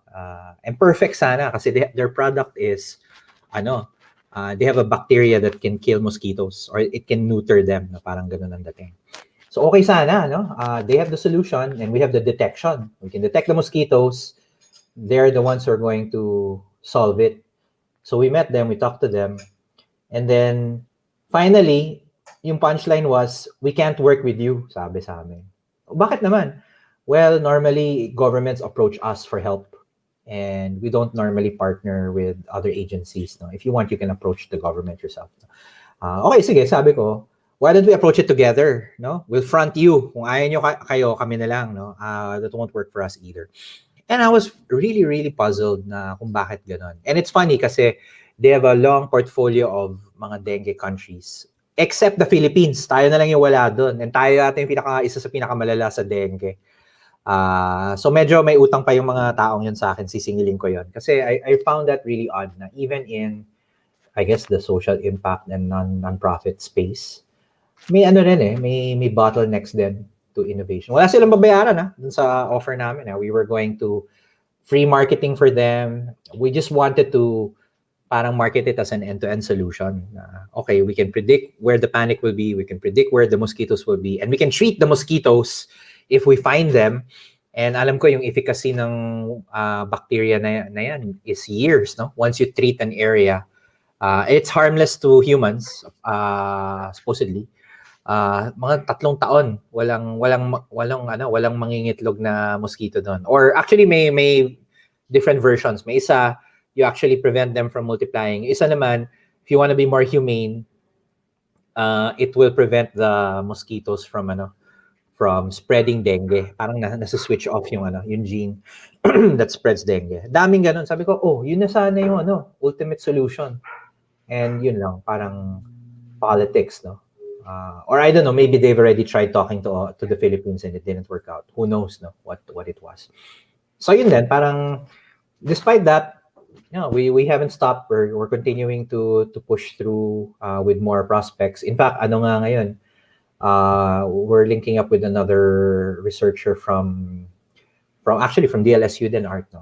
And the work naman niya is on risk management, disaster risk management. And we're saying maybe we can integrate itong vector-borne diseases into your model and then put it together.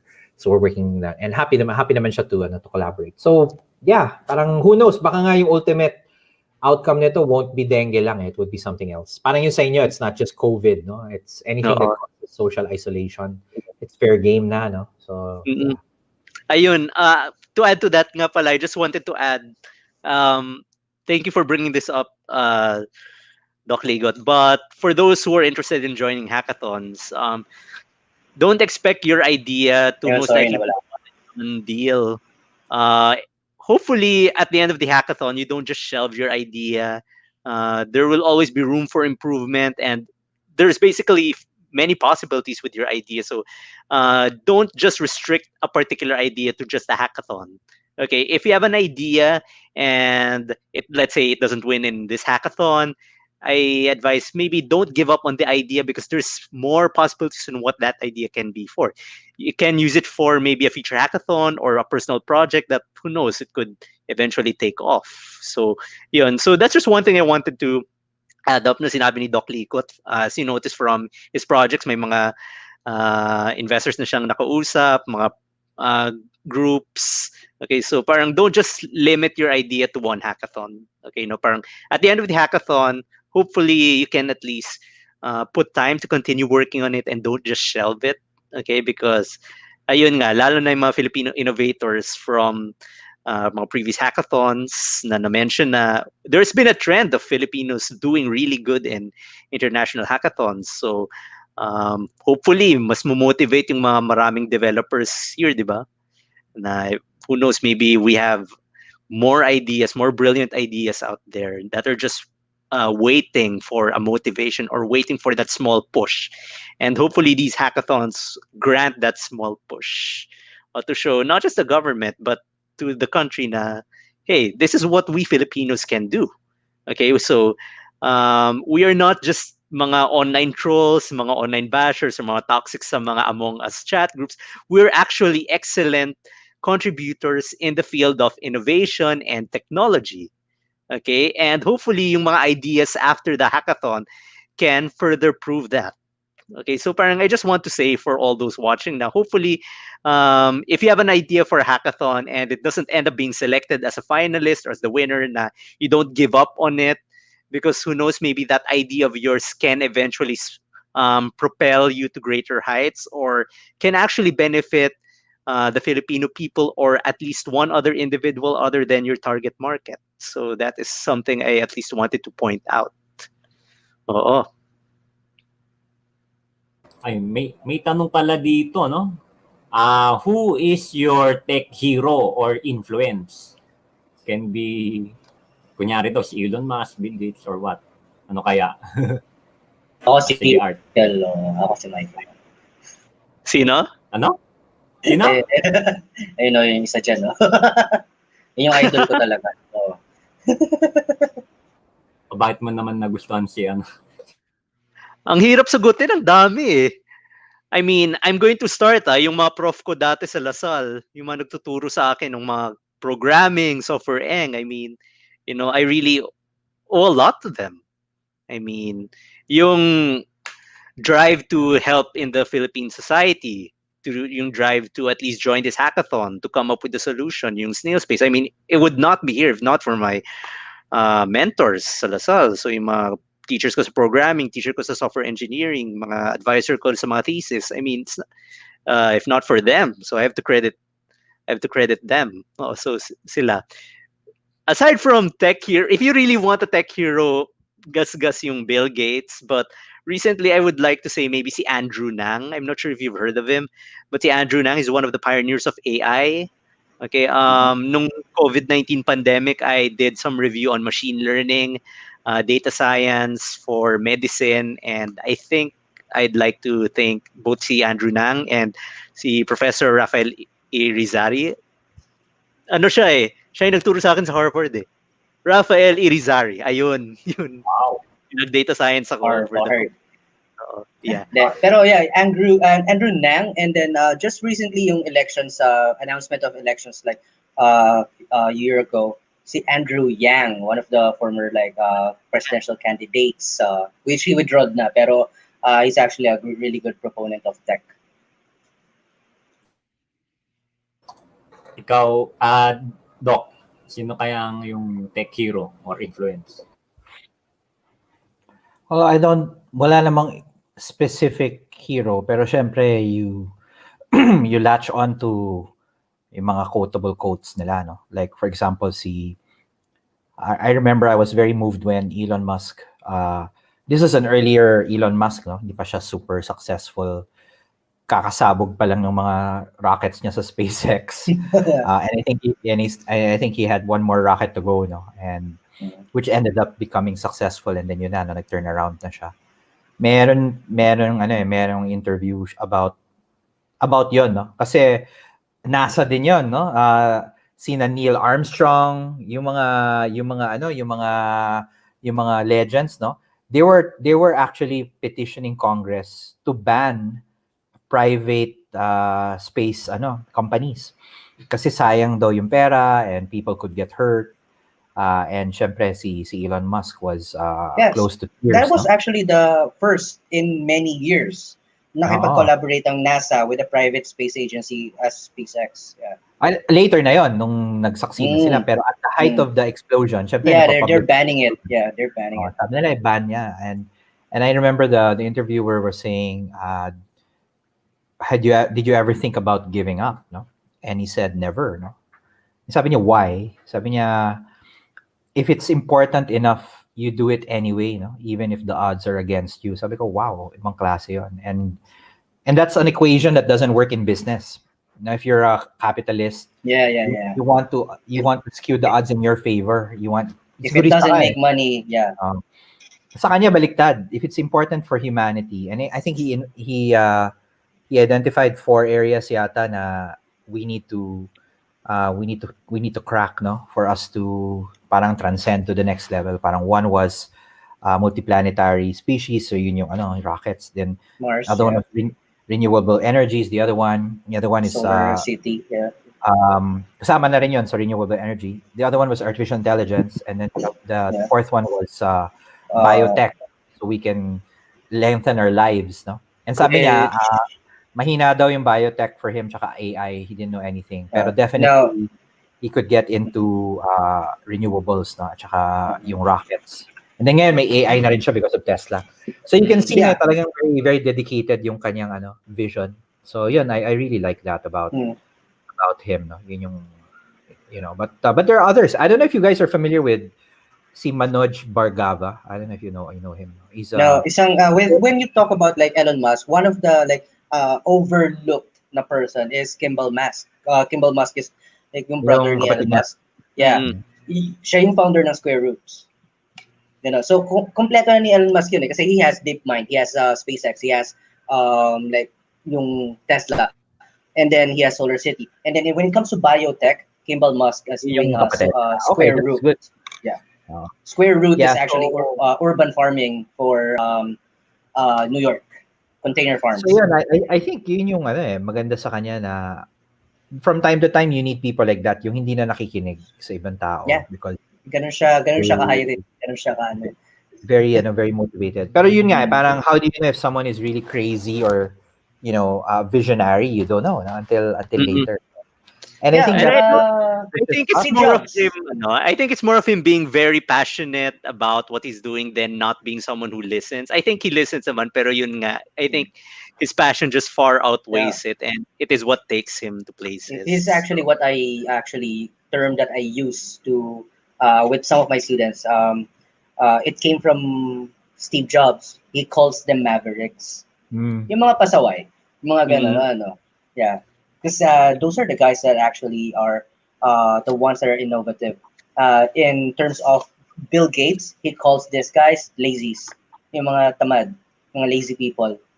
Ganun. Yeah. So, yun yung kailangan natin. There are many paths to... Yeah, so if there is a lazy programmer, he could probably think of 100 ways to make automate it something. To make it easier for him. Yeah. for him. Well, yeah, talking about mga tech, it's not necessarily just tech. It's also people who decide to buck the trend and do their own thing. Like for example, I'm an entrepreneur then, no? So I can't imagine how many times people have told me it was a bad idea. Because before I started a company, several actually, I was already pretty high up na in corporate, no? Senior executive in a bank, senior executive in IT. And actually, it was a pay cut to become an entrepreneur. You go from good salary to nothing. Yeah, you go from like a secured salary, really good secured salary, and then to bahala na. And then interesting. I don't know if you guys can relate to this, but it changes everything talaga. You're not relying on a salary anymore. You rely on revenue from your company or contracts. Yeah. Suddenly 13-month pay doesn't mean anything to you. And it doesn't happen at 8 to 5 anymore. Ikaw na rin yung pipira, ikaw na rin yung pipila for BIR, no? To file your ikaw na lahat. Ikaw na lahat. Yun yung pinakamahirap. So if before they actually think of monetizing their app or anything, dapat nilang isipin nyo na, ako na lahat gagawa, ako pipila sa BIR, ako lahat ganun. So before they even think of, before they even think of monetizing anything, dapat isipin nila yon na mahirap yung monetization part. Kasi even yung di ba? Yung mga creators ngayon nagrereklamo sila na bakit niyo itatax yung mga YouTube creators? Bakit niyo itatax yung mga vloggers? Bakit niyo itatax yung mga online sellers? They should be actually. Di ba? Mga ganun.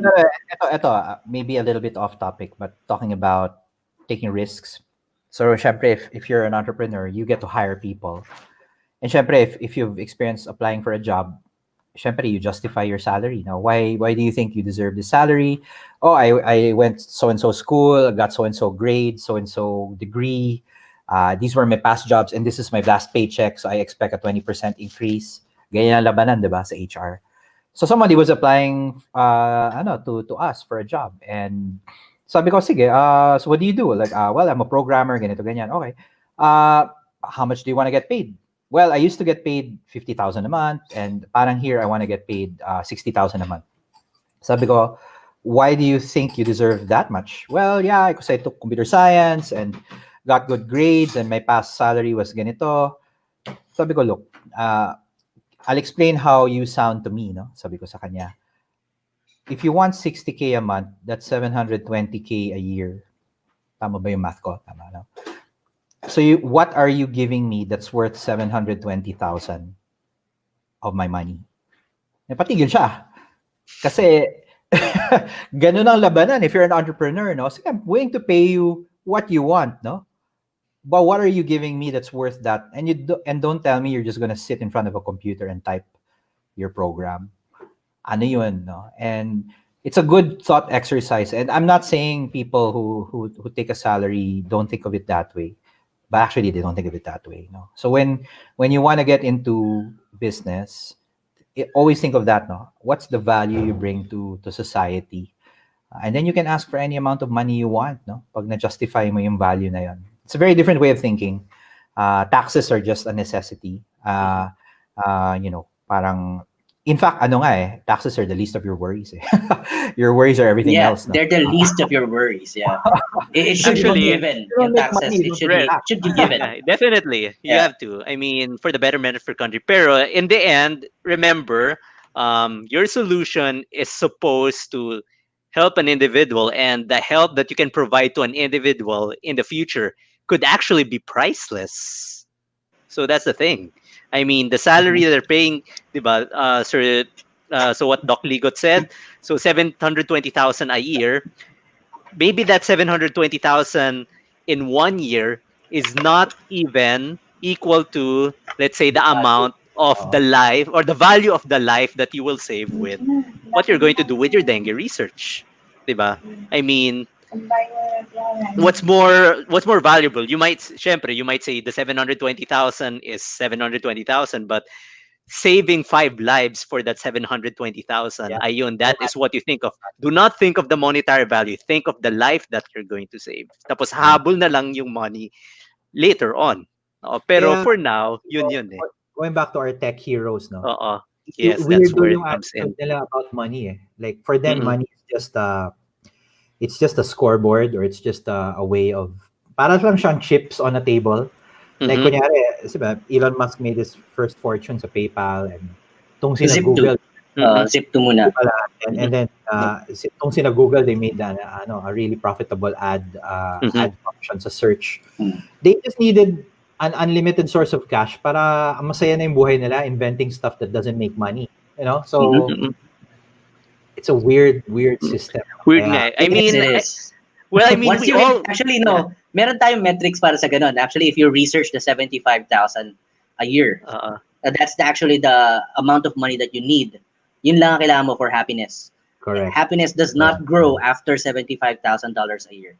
Ganon. Well, so after more of power na ang kalaban. Yeah, it's more of power tripping. We can't avoid the fact na you need money to pay bills, you need money for food, you need money that's why 75,000 a year could take care of everything for you to live a happy life. And then anything more than that would not amount to anything, to any much happier moments. Ayan, but I think mapunta tayo sa happiness, no? Kasi total talking about pandemics. So, syempre, there are other businesses who are not doing so well. And again, another businessman I know, lives in a big house, runs a successful chain of stores up until the pandemic struck. And then ngayon, namumuti yung buhok niya because puro utang yung buhay niya. The mansion was borrowed. Yung mga BMW niya, lahat yan on car loans. And then now, he can't even pay the payroll of his staff. So may bawi, parang ganun. And of course, not everyone can live like, very simply. Like I live a very simple life, regardless of how much money you might make. At least I don't have sleepless nights thinking about the car loan and the home loan and the and the credit card. It's really a different perspective. And I'm more excited about ano kaya yung pwede nating invent bukas. Ano kaya yung bagong project na pwede nating gawin.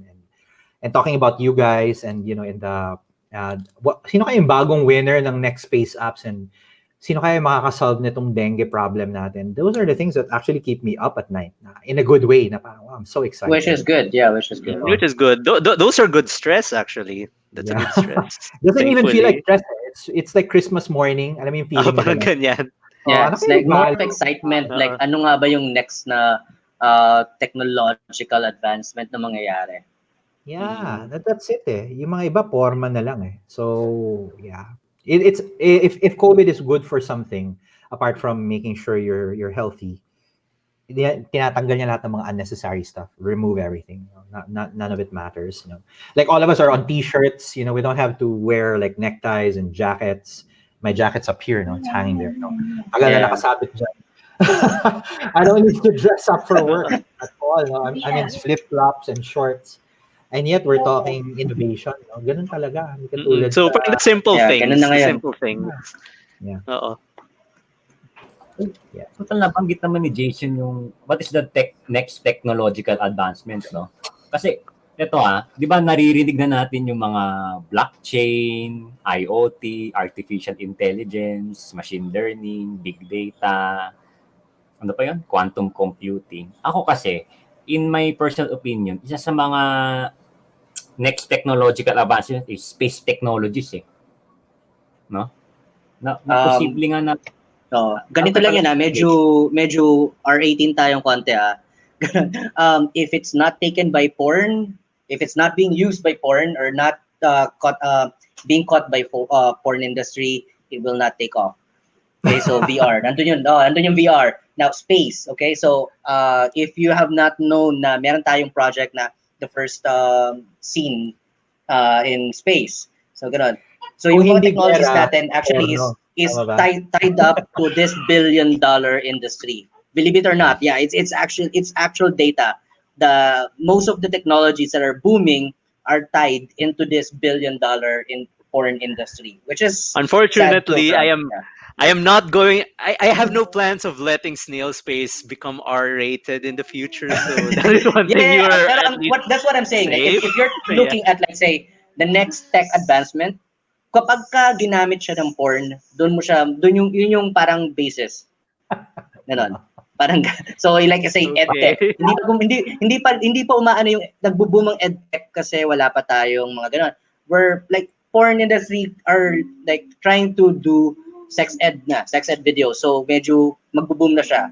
VR industries happened like the same way. Mga ganon. Video platforms natin, that's actually more visited than YouTube itself.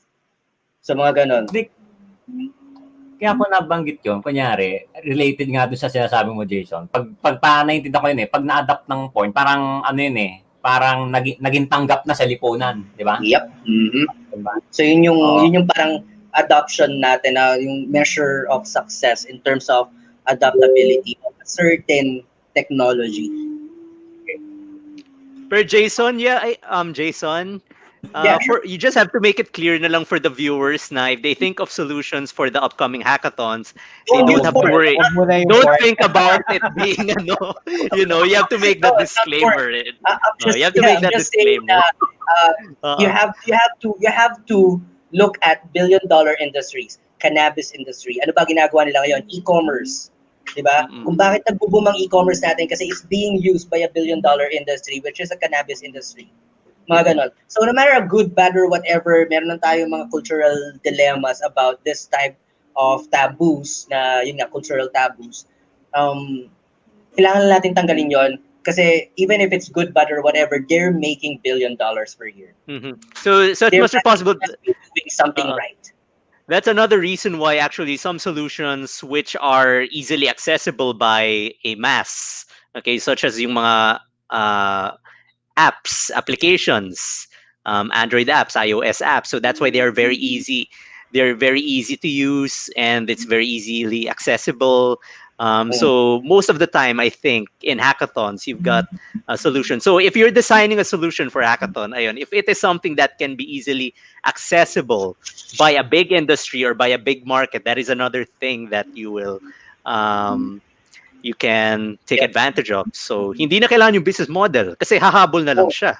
Wala na kasi kasi it's backed up by billion-dollar industries. Exactly. So, exactly. Right now, I'm like yun yung laging dalawang like choices mo. You work with a technology that's already proven and being used by big people, or you work in an innovative one. So yung innovative, yun yung high risk natin. So it's very high risk. Mahirap so that's where the think out of the box comes in. Yun, so kasi parang like sa akin ngayon, I'm working with WebXR technologies in PWA, in Progressive Web App. So mahirap 'yun dahil wala kang basis Lagi ko sinasabi sa iba is don't strive to be the first. Kasi if you're the first, wala kang basis. Pero kung second ka, like Facebook is not the first social network. Right, ganon. So meron kang basis kung bakit sila nag-fail, anong ginawa nila, ba't sila nag-succeed. Mga ganon, may basis ka. If ikaw yung nasa unahan, wala kang basis kung ano. In a race, don't struggle to be the first. Okay, sige. Meron tanong itong si Mars Frederick Songko, no? Gusto ko lang tanong. What are the challenges going to be judged separately? Hindi, no? Bali mangyayari is that each location, meron tayong mga winners. Then, yung mga winners na yan, i-judge ni NASA in a global judging. Pipili si NASA ngayon, tsaka yung mga partner agencies natin, Kines, CSA, JAXA, tsaka ESA, ang mga tinatawag na global finalist, no? Kung saan, pag na-decision na yung global finalist, iimbitahin yung mga executive mga director natin from the NASA and partner agencies para pumili naman ng 6 na global winner. Okay? So, ganun yung ating magiging natin, no? Judging process. At saka, alam ko, Jason, mainit-init yung ating talakay, no? Pero sige, mamaya. Pero we could wrap this up and then, yun nga, sa susunod naman ulit. So, ayan, batiin natin si Anton Portilla. You don't have to mention me, Anton, yeah. Siyempre, si Char Umang. Okay. Si Zar, yeah, Zar. Siguro bago tayo magtapos, no? May papauso tayong post ngayon, no? Sa inyo, alam ko, gumagawa kayo ng mga teams, ano? Don't forget, no? Habang ginagawa niyo yung mga project, mag-post kayo sa inyong social media using the hashtags Space Apps and Space Apps PH, no? Pakita nyo na nagse-selfie kayo na you're doing the project, no? Ngayon, open na yung ating rocket chat. You can now, no? Interact with your groupmates at saka sa mga iba pang mga participants. Okay. May tanong lang ako, Jason. Ano ba ang paboritong robot ng mga Pilipino? Ano? Voltes 5. Okay? Voltes 5 post. Ayan. Naalala pa ba ng mga tao yung Voltes 5? Diba Kilala ba nila yun? Matanda na tayo. Naalala pa yun. Kung sasabihin kong kilala ko, that might reveal my age. So, no comment na lang. No comment na lang. Hindi, baka mag-replay yan, eh, no? Ang ginagawa kasi ng sa S5, mga kababayan, nagbo-bolt in sila, no? Pag nagbo-bolt in sila, tinuturo nila yung kanilang mga daliras sa center ng ng screen. Okay, kaya niyo ba yung guys? Art, Jason, and Doc? Teka lang. Paano? Ito. Ang hirap nito eh. Ang hirap. Teka. Yan ha.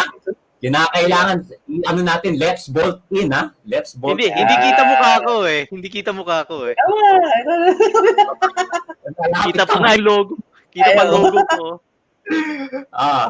Ito sisigaw natin. Let's bolt in ha. 1, 2,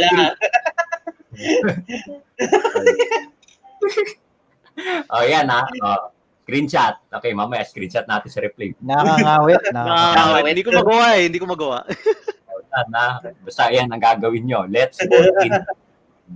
Kinakailangan kada social media nyo post gagawin natin. Parang ganyan. Okay. Sana guys, marami kayong natutunan sa ating palatuntunan ngayong gabi, no? Siguro hingan natin ng final words yung ating mga panelists. Jason. Sure. Sige. Gusto mo muna, Doc? Si Doc. Sige. Well, for me, never lose the inspiration. No? Always keep trying.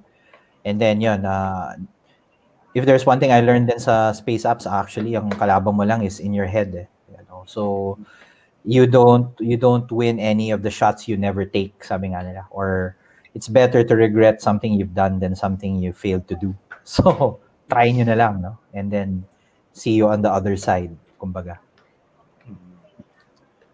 Ikaw na, Art.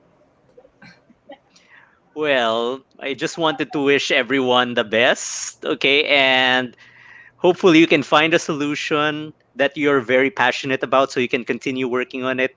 And eventually that solution can be something that will aid not just the Filipino people, but another individual and the society in itself. Okay, because remember your solutions, okay, no matter how ridiculous they are, there will always be someone who will benefit from it and who will thank you for it eventually.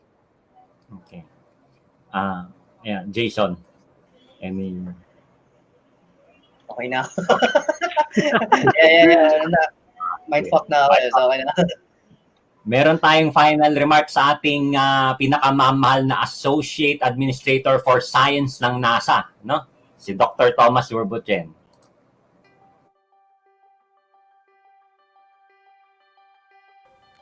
Hey, I'm Thomas Surpuk, an Associate Administrator for Science here at NASA, and I'm so happy to welcome you to Space Apps.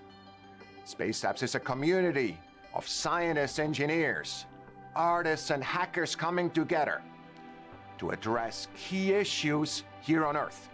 At the heart of Space Apps are data that come to us from spacecraft that are flying around Earth and are looking at our world, and we ask you to take those data to learn new things that help us. To learn more, go to spaceappschallenge.org or join the conversation at #SpaceApps.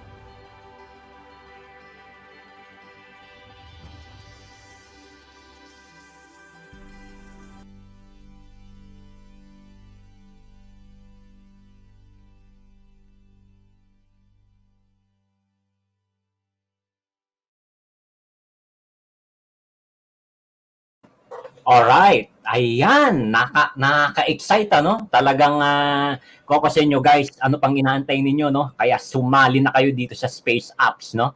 Maraming mga mabubuong projects, maraming mabubuong mga ideas using NASA's free and open source data. At kasama pa dyan yung mga ibang partner agencies gaya ng ESA, JAXA, KINES, tsaka CSA. Kaya kung ako sa inyo guys, mag-sign in na kayo dito sa spaceappschallenge.org. Magbuo na kayo ng team from 2 to 6 and pick your challenges para maumpisa na natin. Yan guys ha. Kaya ako sa inyo, mag-ano na kayo guys. Alright, sige. Mula dito sa ating Space Apps community, ako si Michael Dumagas at saka kasama natin si Jason Bruno, Art Caronongan at saka si Doc Ligo na nagpapaalam at nagsasabing, we are Space Apps. Goodbye! Goodbye!